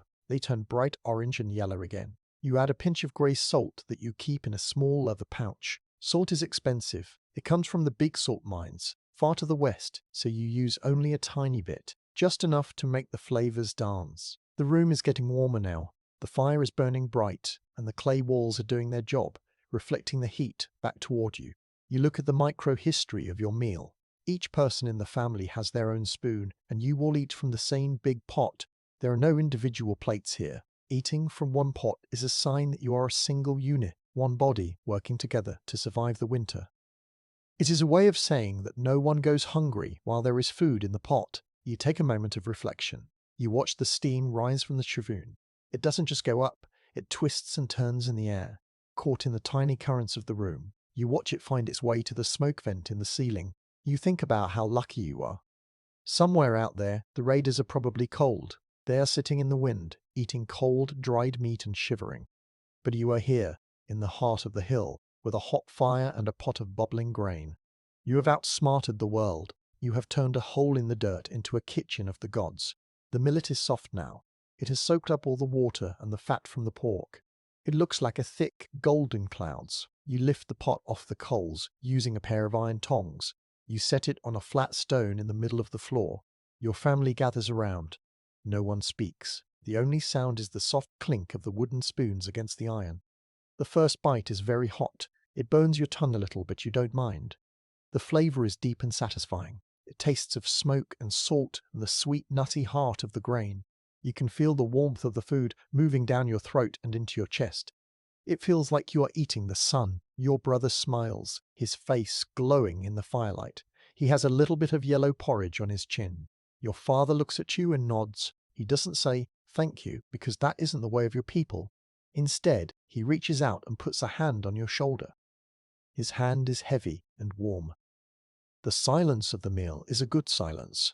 It is the silence of people who are no longer afraid. The wind might be howling outside, and the snow might be piling up until it covers your vent, but for this moment, everything is perfect. You are full, you are warm, you are together.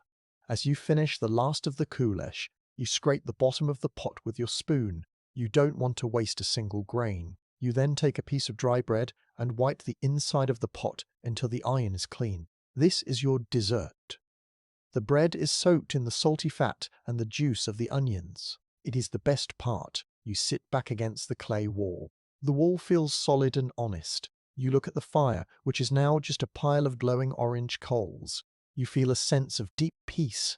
The night shift of the year is long, and there will be many more days of cold and many more nights of fear.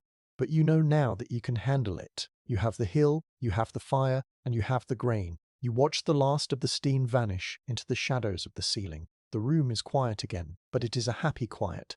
The goat in the tunnel makes a soft, contented noise. You close your eyes for a second, feeling the weight of the meal in your stomach and the warmth of the room on your skin. You are the watchman, and your belly is full. Tonight, the world can stay white and frozen. You are safe in the golden heart of the earth. The deep winter has a way of trying to get inside, even when the doors are barred and the walls are thick. Today you notice a change in the air. It is not a cold wind, but a feeling of heaviness. You walk to the corner of the dugout, away from the warmth of the fire. You reach out and touch the clay wall. It feels different. It is no longer dry and smooth like a piece of pottery. Instead, it feels slightly soft, almost like it is sweating. Your fingers come away with a tiny bit of dampness on them. This is the great battle of the night shift home, the fight against the damp. Because your home is buried in the earth, the moisture from the soil wants to push its way inside. If the walls stay wet, the straw inside the clay will start to rot. You might see the grey ghost appear. This is what you call mold. It smells sour and can make your chest feel tight when you breathe. To keep your family healthy, you must be a guardian of the walls. You reach into your storage basket and pull out a ruble. This is a long, flat piece of wood with deep ridges cut into one side. Usually, women use it to smooth out linen clothes after they have been washed. But today, it is your tool for the earth. You also take a dry cloth made of rough hemp. You begin at the top of the wall, near the birch bark ceiling. You rub the wall firmly with the cloth, soaking up the tiny beads of water. Then, you use the flat side of the wood to press the clay back into place, smoothing out any soft spots. A historical fact about these homes is that the clay itself is a clever material. It is hygroscopic, which is a big word that just means it likes to drink water. When the air inside the dugout gets too wet from your breath and the steam from the cooking pot, the clay soaks up the extra moisture. When the fire makes the air too dry, the clay releases a little bit of that water back. It is like the house is a giant lung, breathing with you. But you have to make sure it doesn't drink too much, or the lung will get sick. To help the walls stay dry, you need a special kind of heat. You don't want a big, flaming fire that just sends heat up the vent. You want deep heat. You go to the riverbank, a quick cold trip through the snow, and bring back several large, flat stones. You place these stones right next to the fire. You watch as they change color, turning from a dull grey to a dark, almost glowing black as they soak up the fire's energy. Once the stones are so hot that a drop of water would hiss and vanish instantly, you use your iron tongs to move them. You place them on the floor near the dampest parts of the wall. This is a micro-history trick, using stones as portable heaters. The stones don't have a flame, so they don't make smoke, but they push out a steady, dry heat that goes deep into the clay. You sit on the floor and watch the damp spots slowly disappear, turning from dark chocolate brown back to the pale, dusty tan of dry earth. You take a moment of reflection. The room is very quiet, save for the occasional tink of a cooling stone. You realize that living in the earth is a conversation. You give the earth your work and your heat, and the earth gives you its protection. If you stop paying attention, the relationship breaks. You cannot just build a house and forget about it. You must listen to the walls. You must feel the air on your skin to know if it is too wet or too dry. You are not just a tenant, you are part of the system. The smell in the room changes as the walls dry out. The sour, damp scent fades away, replaced by the clean toasted smell of warm straw and baked clay. It smells like a bakery after the bread has been taken out of the oven. Your mother looks up from her sewing and smiles. She can feel the difference in the air. The night shift is easier when the air is crisp and dry. You pick up a small brush made of stiff pig hair. You use it to flick away any tiny bits of dried mud that have fallen onto the floor. You want the floor to stay hard and clean. If you let it get muddy, it will hold onto the dampness. You are the watchman of the details. You know that a healthy home is a dry home. As the sun sets somewhere far above the snow, you move the stones one last time. They are still warm, providing a gentle glow of heat near the beds. You feel a sense of victory. The grey ghost of mould will not find a home here tonight. You have used the physics of the stones and the strength of your arms to keep the damp at bay. You lean back against the now dry wall, feeling its solid warm presence against your spine. The earth is your friend again, and you are ready for another night of deep, safe sleep in the heart of the hill. The fire has burned down to a pile of soft grey ash, and a few stubborn red eyes that blink in the dark. It is time for the family to sleep. In your old log house in the village, bedtime was often a struggle against the cold. You would pile 5 or 6 heavy sheepskins on top of you, but the frost would still find its way through the gaps in the logs, nipping at your ears and nose. Here in the dugout, sleep feels different. It is not something you do to hide from the world. It is something you do to become part of the hill. You walk over to the sleeping area. This is not a wooden bed with legs. Instead, it is a wide shelf you carved directly into the clay of the wall, about half a meter off the floor. You have covered the bare earth with a thick layer of dry ferns and straw. This acts like a mattress, but it also does something more important. It creates a pocket of air between your body and the ground. This is a simple bit of physics. Air is a great insulator. By sitting on the straw, you keep your body heat from being sucked away by the cold soil. You climb onto the shelf and lie down. Your father is on one side, your mother and brother on the other. You're all close together. In the night shift, your family is your best source of warmth. This is a historical fact of life. For thousands of years, humans have slept in family huddles to survive the winter. You feel the steady rise and fall of your brother's chest against your arm. You feel the solid, reassuring presence of your father. You reach down and touch the edge of the clay wall next to your head. It is not cold. During the day, the fire and the stones warmed the clay. Now, in the dark, the wall is slowly giving that heat back to you. It feels like the earth itself is breathing warmth onto your skin. You are lying on the natural battery you worked so hard to build. You pull a heavy polotno over you. This is a thick blanket made of rough, hand-woven linen. On top of that, you pull up the sheepskins. The wool is curly and thick, trapping the air and keeping you as warm as a loaf of bread in a cloth. You look up at the ceiling. In the faint dying light of the coals, you can just see the dark lines of the oak beams and the silvery shimmer of the birch bark. A micro-history detail of your bed is the small linen bag you have tucked under your head. It is filled with dried hops and lavender. These are not just for the smell. In your time, people believe that these plants help you have peaceful dreams and keep the night terrors away. As you settle in, the scent of the herbs fills your nose, mixing with the earthy smell of the clay and the smoky scent of the wool. It is a comforting, sleepy smell. It smells like safety. You take a moment of reflection. You listen to the sounds of the dugout at night. It is not silent, but the noises are very quiet and rhythmic. You hear the soft crackle as a coal settles in the hearth. You hear the tiny rustle of the straw under your body. You hear the muffled, distant moan of the wind high above the snow, sounding like a ghost that cannot find the door. But mostly, you hear the silence of the earth. It is a deep, heavy silence that presses against you, making you feel small but very protected. You think about the layers of the world above you. There is the birch bark, the oak beams, the thick clay, and then the 3 meters of soil.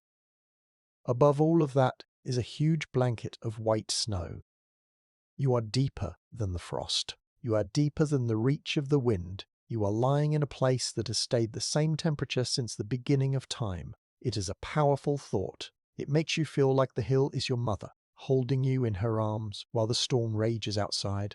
You feel your muscles finally begin to let go. All the digging, the weaving of the willow, and the hauling of the baskets of dirt have made your body very tired. But it is a good tiredness. Your arms feel heavy, and your legs feel like they are sinking into the straw. You are no longer the watchman for a few minutes. You are just a boy in a warm nest. You close your eyes. In the darkness, you don't feel like you are in a hole. You feel like you are in the safest place in the whole world. You realize that medieval builders weren't primitive. They were masters of the earth.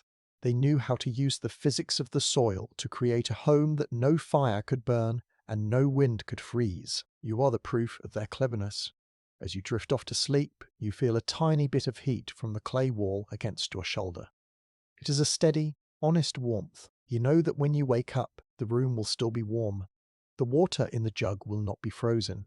The air will be clear. You take one last deep breath of the herb-scented air and let yourself fall into a deep, dreamless sleep, wrapped in the dark, golden heart of the hill.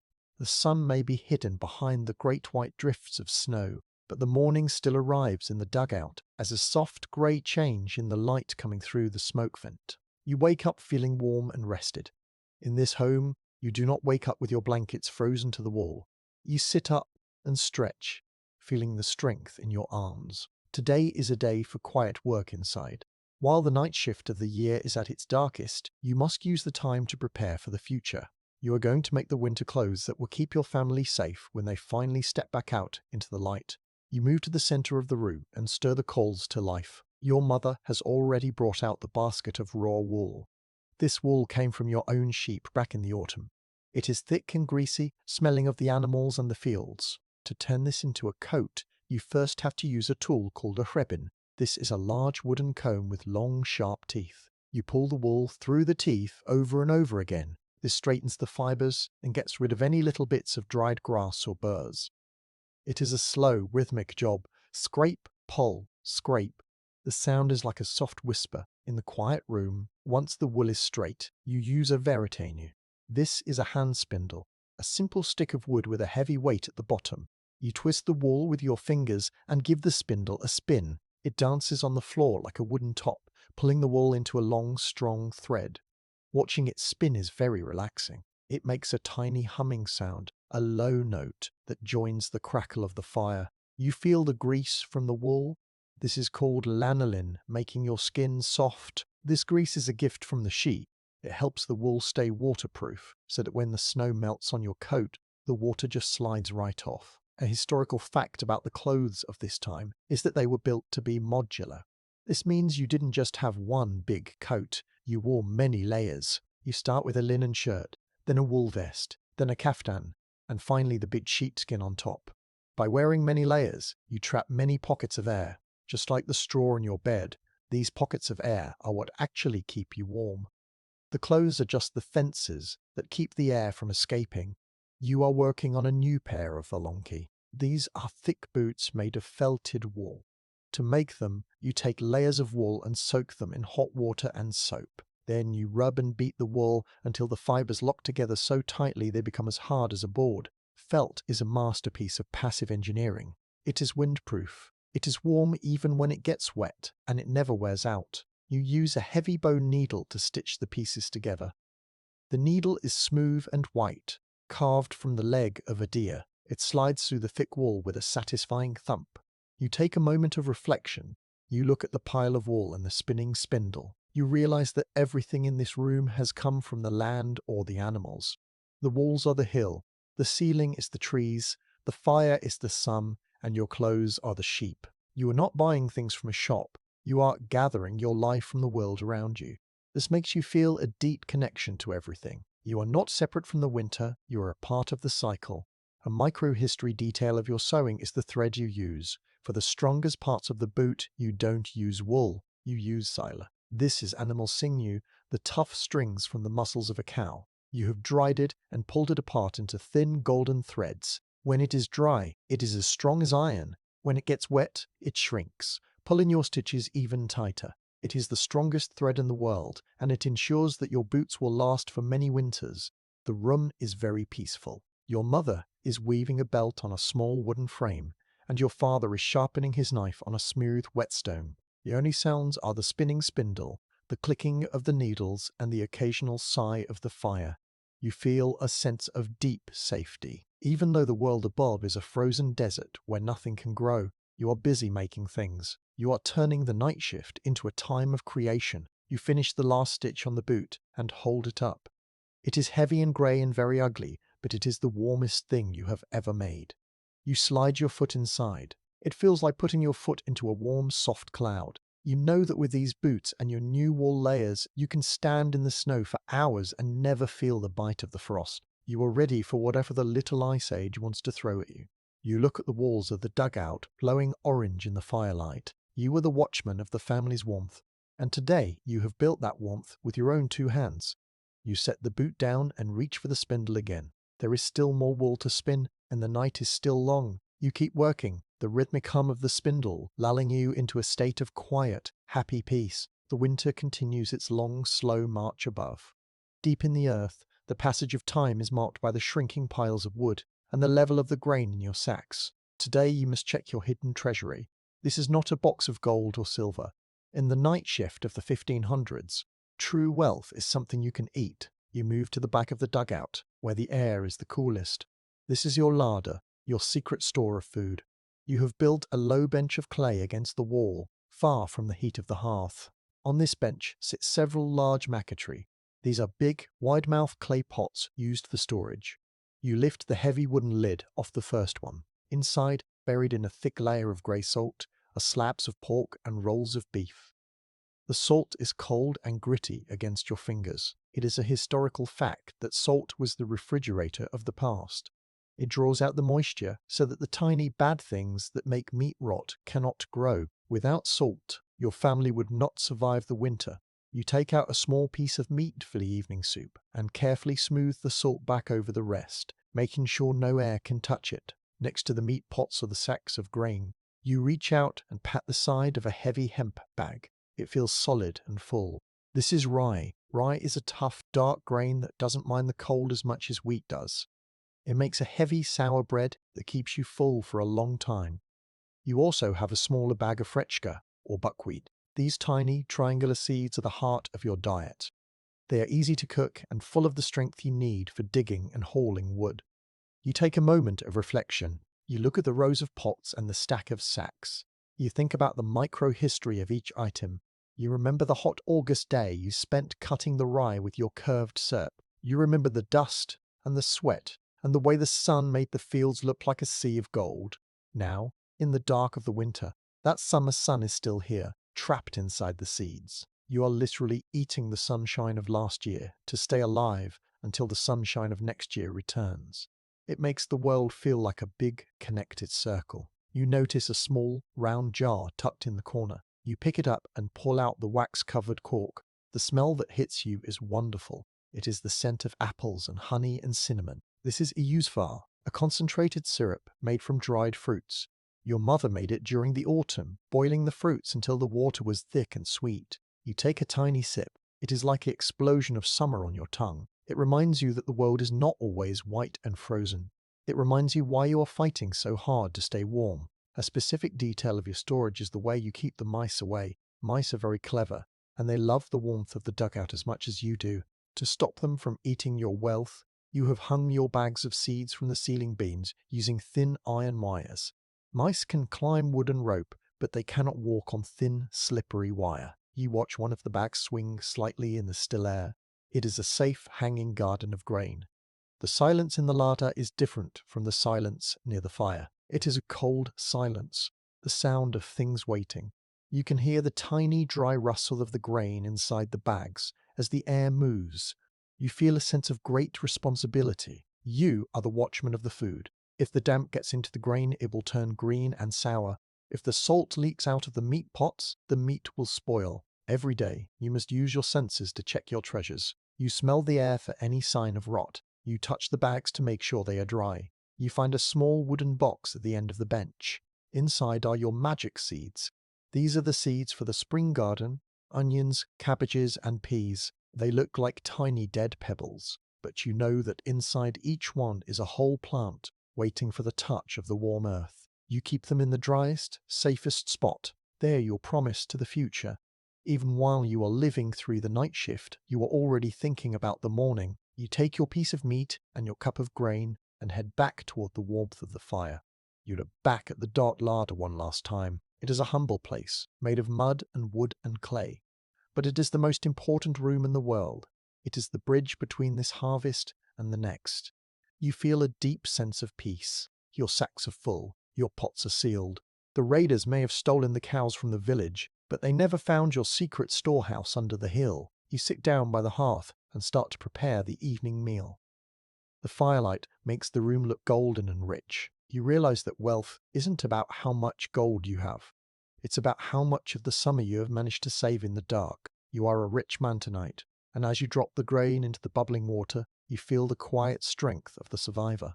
The world above you has become a place of screaming ghosts. You are sitting by the small fire, but your eyes keep drifting toward the ceiling. High above the birch bark and the oak beams, the wind is no longer just a moan. It has turned into a roar. This is a meteorite, a snow hurricane that is shaking the very bones of the forest in the valley. You can hear it even through the 3 meters of earth. It sounds like a giant heavy ocean is crashing against the hillside. In the night shift, you learn to read the sounds of the weather like a book. You hear a sharp crack from far away. That is a tree in the valley. The cold has become so intense that the sap inside the wood has frozen and expanded, splitting the trunk open like a piece of dry kindling. Then you hear a long, low whistle. That is the wind catching the edge of your smoke vent. The air in the room flickers for a second as the pressure changes. The fire bows low, its orange flames licking the stones before standing tall again. A historical fact about these storms is that they could bury the landscape so completely that people would lose their way just 10 paces from their own door. If you were to step outside right now, the wind would steal the heat from your body in minutes. The snow would fill your lungs. But down here, you are in a pocket of stillness. The physics of the earth is your shield. The soil is too heavy for the wind to move. The hill is too solid to shake. You are watching a battle between the air and the ground, and you have chosen the winning side. You reach for a small tool in your belt. It is a shiblo, a sharp bone awl used for making holes in leather. You have a piece of thick cowhide on your lap. You are making a repair to your father's mitten. You push the point through the leather, feeling the resistance of the material. It is a slow, quiet task that keeps your hands busy while your ears listen to the storm. the leather smells of oil and old smoke. It is a tough, honest smell that reminds you of the animals that help you stay alive. You take a moment of reflection. You think about the weight of the snow above you. By now, the drifts must be higher than a man's head. Your entrance tunnel is likely completely blocked by a wall of white. To anyone else, being buried alive would be a nightmare. But to you, it is the ultimate safety. The snow is like a second roof, a thick layer of trapped air that keeps the warmth of the clay walls from escaping into the sky. You are tucked into the very heart of the world, and the storm above is just a distant song. A micro-history detail of the storm is the way you check your air. You look at the flame of the fire. As long as the flame is bright and yellow, you know the vent is clear. If the flame were to turn a dull, smoky red and start to reach toward the ceiling, it would mean the snow has covered the pipe. You would then have to use a long wooden pole to poke through the vent and clear a path for the air. But for now, the flame is dancing happily. The stack effect is still pulling the smoke away, a tiny ribbon of heat fighting against the mountain of ice. The silence between the gusts of wind is the deepest thing you have ever felt. In those seconds, the dugout feels like it is floating in a sea of dark velvet. You can hear the tiny tick-tick of a wood-boring beetle in one of the oak beams. You can hear the soft, rhythmic breathing of your mother as she naps. You realize that this is the secret of the night shift. It is not just about survival. It is about finding peace in the middle of the chaos. You are the watchman of the quiet. You finish the stitch on the mitten and tie a neat knot in the sinew thread. You set it aside and just sit, staring into the glowing coals. You feel a strange sense of gratitude for the hill. It doesn't ask for anything. It just sits there heavy and old, holding you safe. You are a guest in its belly, and tonight the guest is warm and dry. The roar above rises to a scream, and then, slowly, it begins to soften. The worst of the gust has passed. You know the storm will last for many more hours, but you are not afraid. You have your fire, you have your family, and you have the deep, brown silence of the earth. You reach out and add one small piece of wood to the hearth, watching the sparks fly up like tiny stars into the dark. The storm has finally run out of breath. The great roar above has faded into a soft, ghostly hush. Inside the dugout, the air feels different. It is perfectly still, and the silence is so thick you can almost feel it against your skin. This is the deep winter silence. It is the time when the world above is held fast in the grip of the frost, and every living thing is huddling in the dark, waiting for the light to return. You stand in the center of the room and look up. The light coming through the vent is no longer a flickering grey. It is a bright, sharp white. You know what that means. The clouds have broken, and the sun is shining on a world of fresh snow. But you do not rush to open the door. In the night shift, you learn to love the silence of your underground home. It is a time for reflection, a time to just be, without the need for constant work. You sit down on the floor and lean your back against the clay wall. It is solid and warm. You realize that you have spent more than 20 days in this room now. To some, this would feel like being in a cage. But to you, it feels like freedom. You are free from the fear of the raiders. You are free from the biting teeth of the wind. You have created a world that you can control. A historical fact about this period of history is that people often spent the long winters in a state of semi-sleep. Because the days were so short and the work outside was impossible, families would slow down. They would sleep more, eat slowly, and spend hours just sitting together. This was a way to save energy when food was scarce. You are doing the same. Your heart beats a little slower. Your mind is calm. You are living at the pace of the earth. You reach into a small wooden box and pull out a pisanka. This is a bird's egg that has been emptied and decorated with beautiful patterns of beeswax and dye. It is a micro-history treasure. The patterns are full of meaning. Suns for warmth, deer for strength, and wavy lines for the water that will eventually bring the crops back to life. You hold the egg carefully in your rough, calloused hands. It feels light and fragile, a contrast to the heavy walls around you. It is a reminder that even in the middle of the night shift, life is still there, waiting to hatch.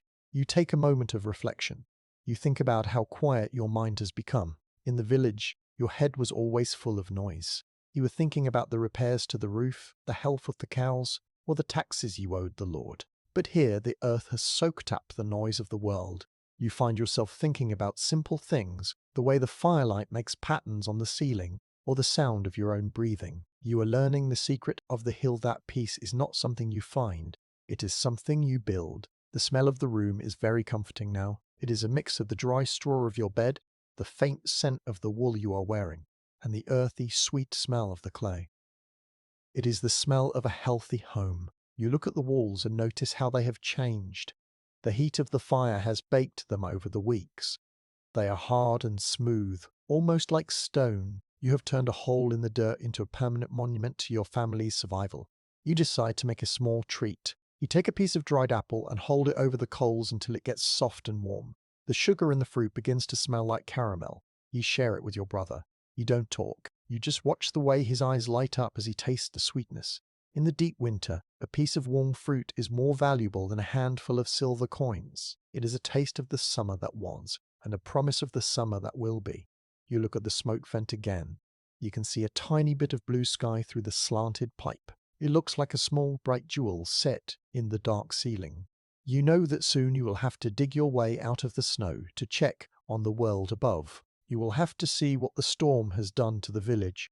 But for now, you just stay in the silence. You let the peace of the earth wrap around you like a heavy velvet blanket. You are the watchman of the quiet. You have guarded your family through the storm, and now you are guarding their peace. You feel a deep sense of satisfaction. You are no longer just surviving, you are thriving. You have outsmarted the little ice age and found a way to live with the earth rather than against it. You close your eyes and let the silence fill you up, a deep and happy quiet that stays with you even when the wind begins to sigh again far above.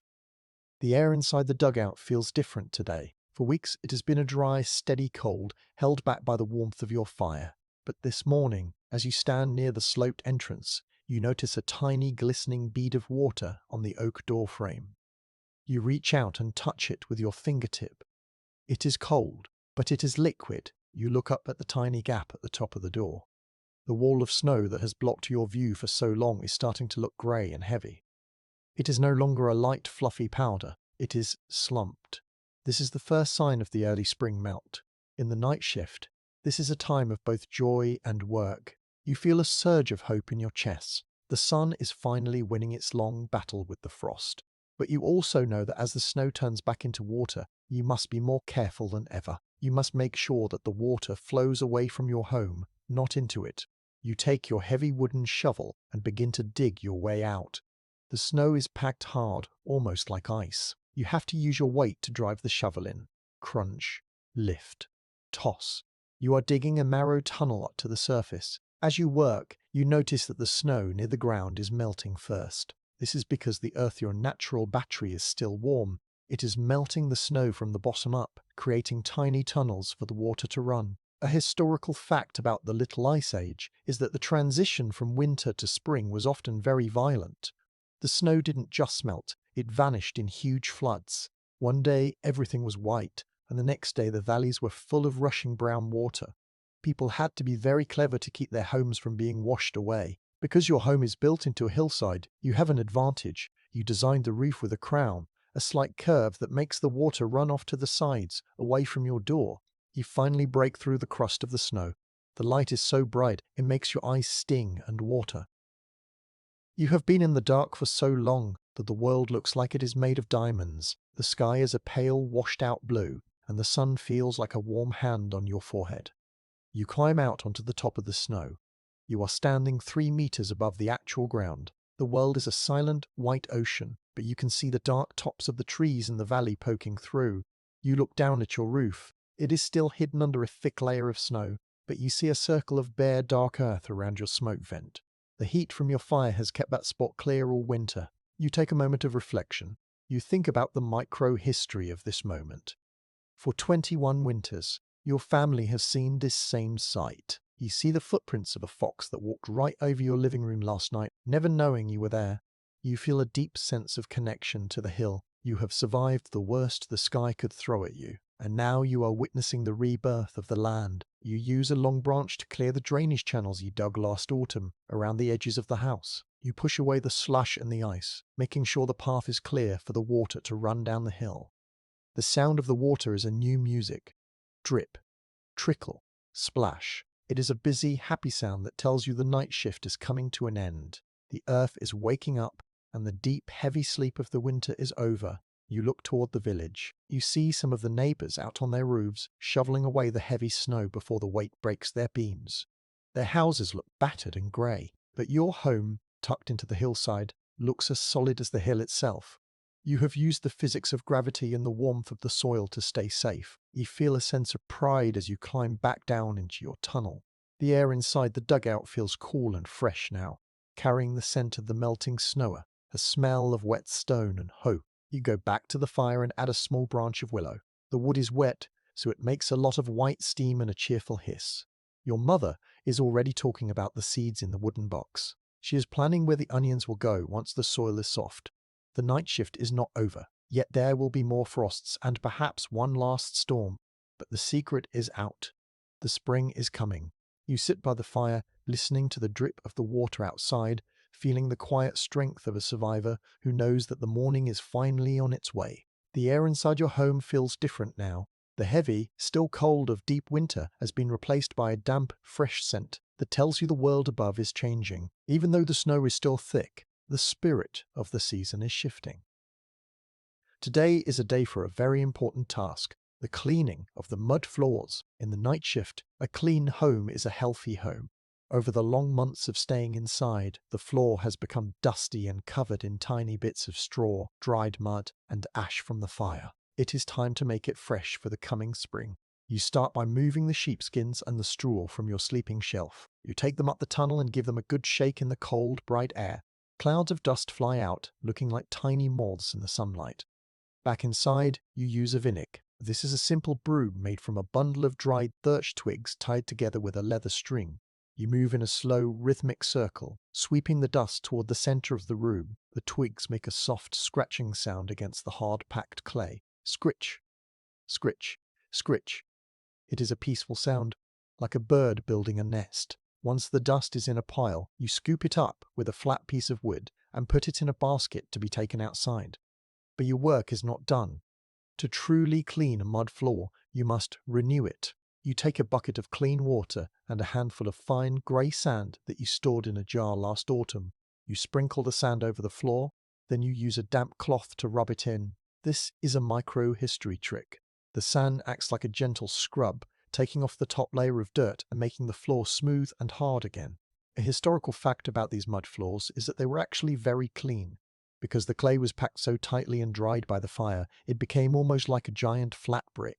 It didn't hold onto smells like a wooden floor might. People often think that living in the earth was dirty, but you know the truth. By keeping the floor swept and rubbed with sand, you keep the air sweet and the bugs away. You are the watchman of the cleanliness, ensuring that your fortress remains a pleasant place to be. You take a moment of reflection. You kneel on the floor and run your bare hand over the surface.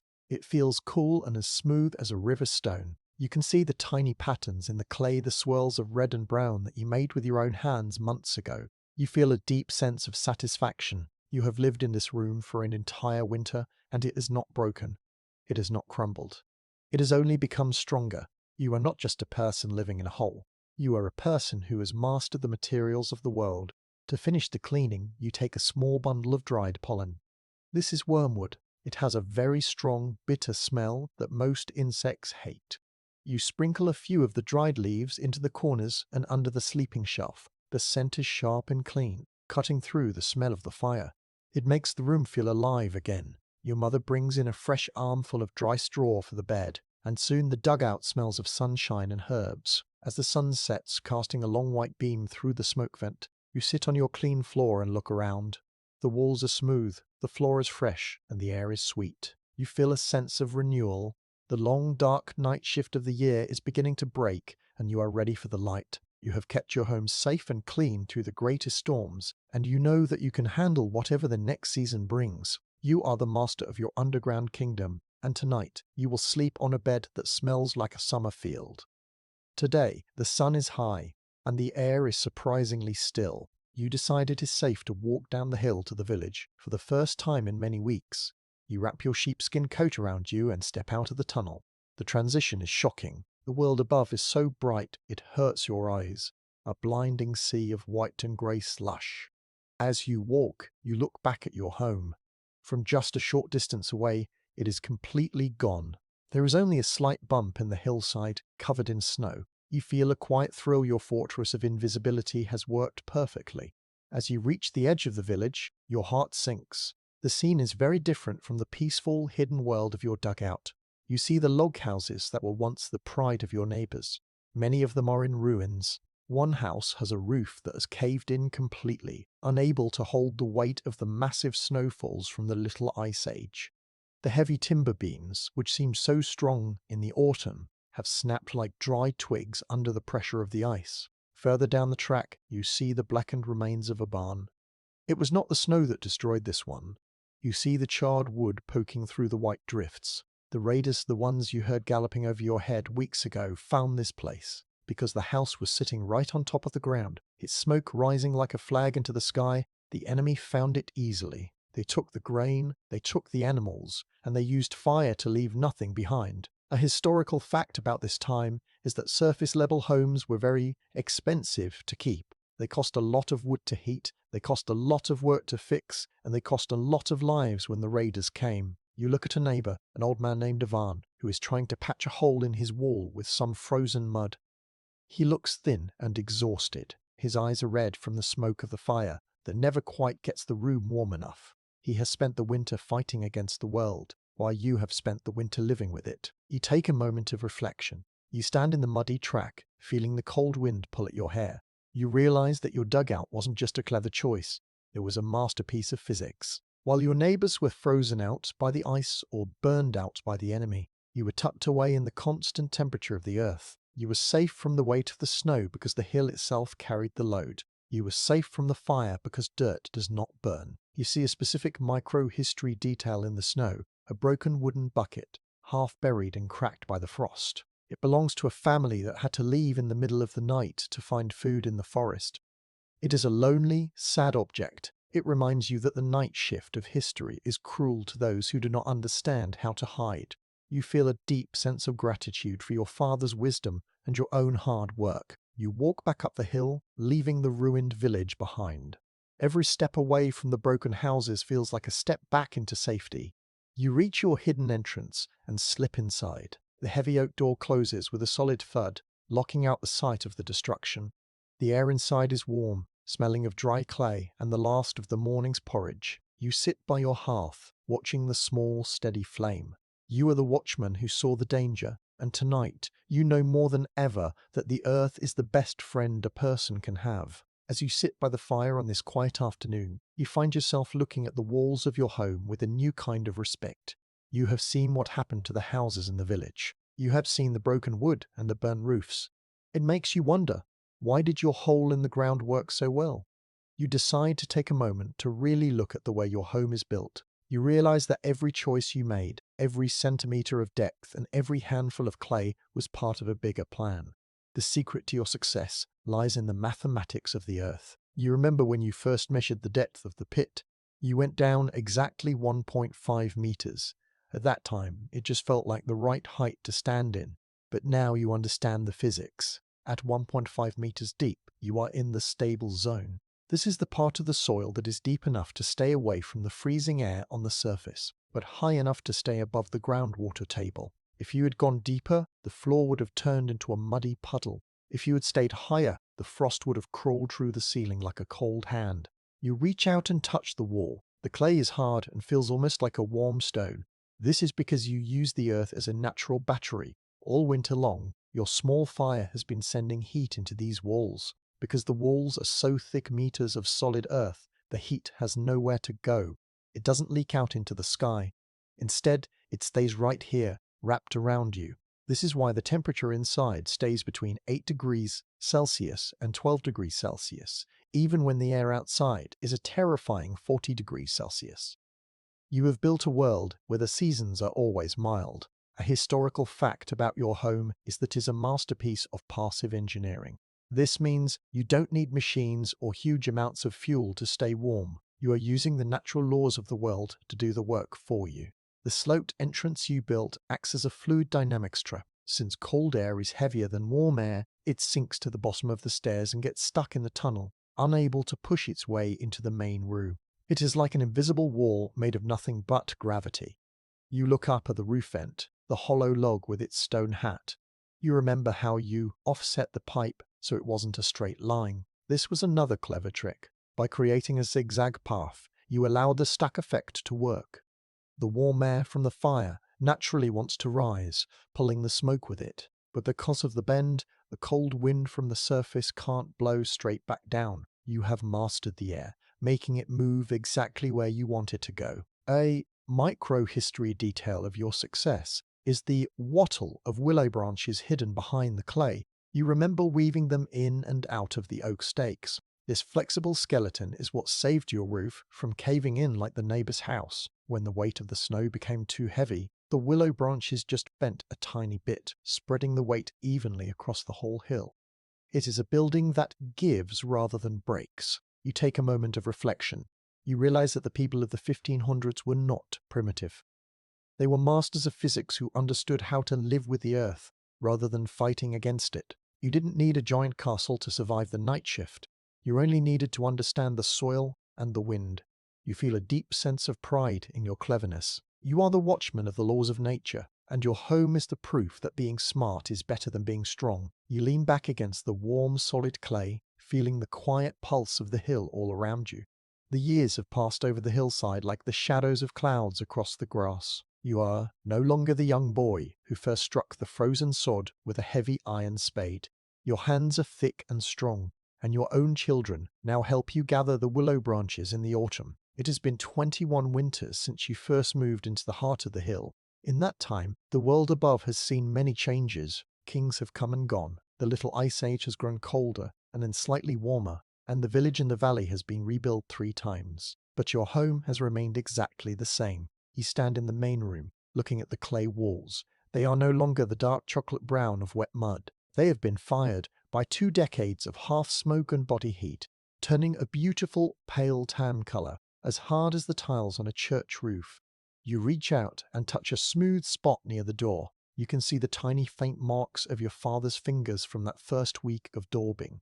It is a historical fact that these structures were built to last. While wooden houses rot and stone houses crack, a well-made dugout only gets stronger as the earth around it settles and packs down. You think about the micro-history of your survival. Over 21 winters, you have seen other families struggle. You have seen them run out of wood and be forced to burn their own furniture just to stay alive. But you have never had that problem. Because your home is so efficient at holding heat, you only need a small armful of wood to keep the room comfortable all day. You have saved thousands of hours of cutting and hauling timber. This extra time has allowed you to become a master of other things, weaving, carving, and teaching your children the secrets of the soil. You take a moment of reflection. You think about the night shift of your life. There were times when the snow was so deep you didn't see the sky for 2 weeks. There were times when the raiders were so close you could hear their horses' harness bells jingle as they rode over your roof. But through it all, you were safe. You were the invisible ones. While the rest of the world was fighting the winter, you were embracing it. You realized that your home wasn't just a place to sleep, it was a partner in your life. A specific detail of the long years is the way the dugout has become part of the nature around it. If you go outside and look at the roof, you can no longer see the line where the hill ends and the house begins. Thick, green moss has grown over the stone hat of your vent. The grass on the roof is longer and greener than the grass on the rest of the hill because of the warmth rising from below. In the spring, the first wildflowers always bloom right over your sleeping area. You haven't just lived on the land, you have become a part of its heartbeat. You look at your children sitting by the fire. They don't know what it's like to wake up with frost on their blankets. They don't know the fear of a house that groans in the wind. To them, the earth is a warm, safe mother. You feel a deep sense of accomplishment.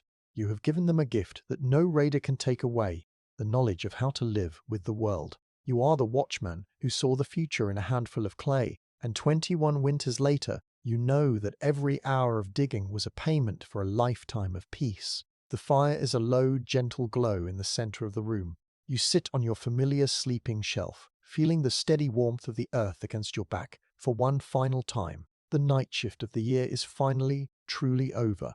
Outside, the air is no longer sharp with ice. It carries the smell of wet soil, waking roots, and the first faint sweetness of the willow buds by the river. You can hear the steady drip, drip, drip of the last snow melting off the stones of your vent. It is the sound of a clock ticking toward the morning. You look around the room that has been your world. The clay walls, once just wet mud from the hillside, are now like the walls of a cave that has seen 1,000 years of life. You see the smooth floor, the sturdy oak beams, and the small shelf where the grain sacks sit. This dugout has been more than a building. It has been a masterpiece of physics, a fortress of invisibility, and a warm heart for your family during the coldest era humans have ever known. You have used the simple rules of the world, the weight of the soil, the flow of the air, and the memory of the sun's heat, to do what others thought was impossible. A historical fact to carry with you is that these homes were so well built that some of them still stand today. Long after the wooden villages were burned or rotted away, the dugouts remained. They are proof that medieval people were not simple or primitive. They were masters of their environment. They knew that to survive the darkest nights, you do not need to fight the earth. You just need to listen to it. You have been the watchman of that secret, and now you are ready to pass it on. You stand up and walk toward the entrance. You feel the cool, fresh air of the spring tunnel pulling at your hair. You push open the heavy oak door. It doesn't creak. It moves with the same soft leather sigh it has always made. You walk up the steps, leaving the dark golden room behind. As you reach the surface, you feel the first real warmth of the new sun on your face. The world is turning green. The birds are returning green. The birds are returning with their busy, noisy songs.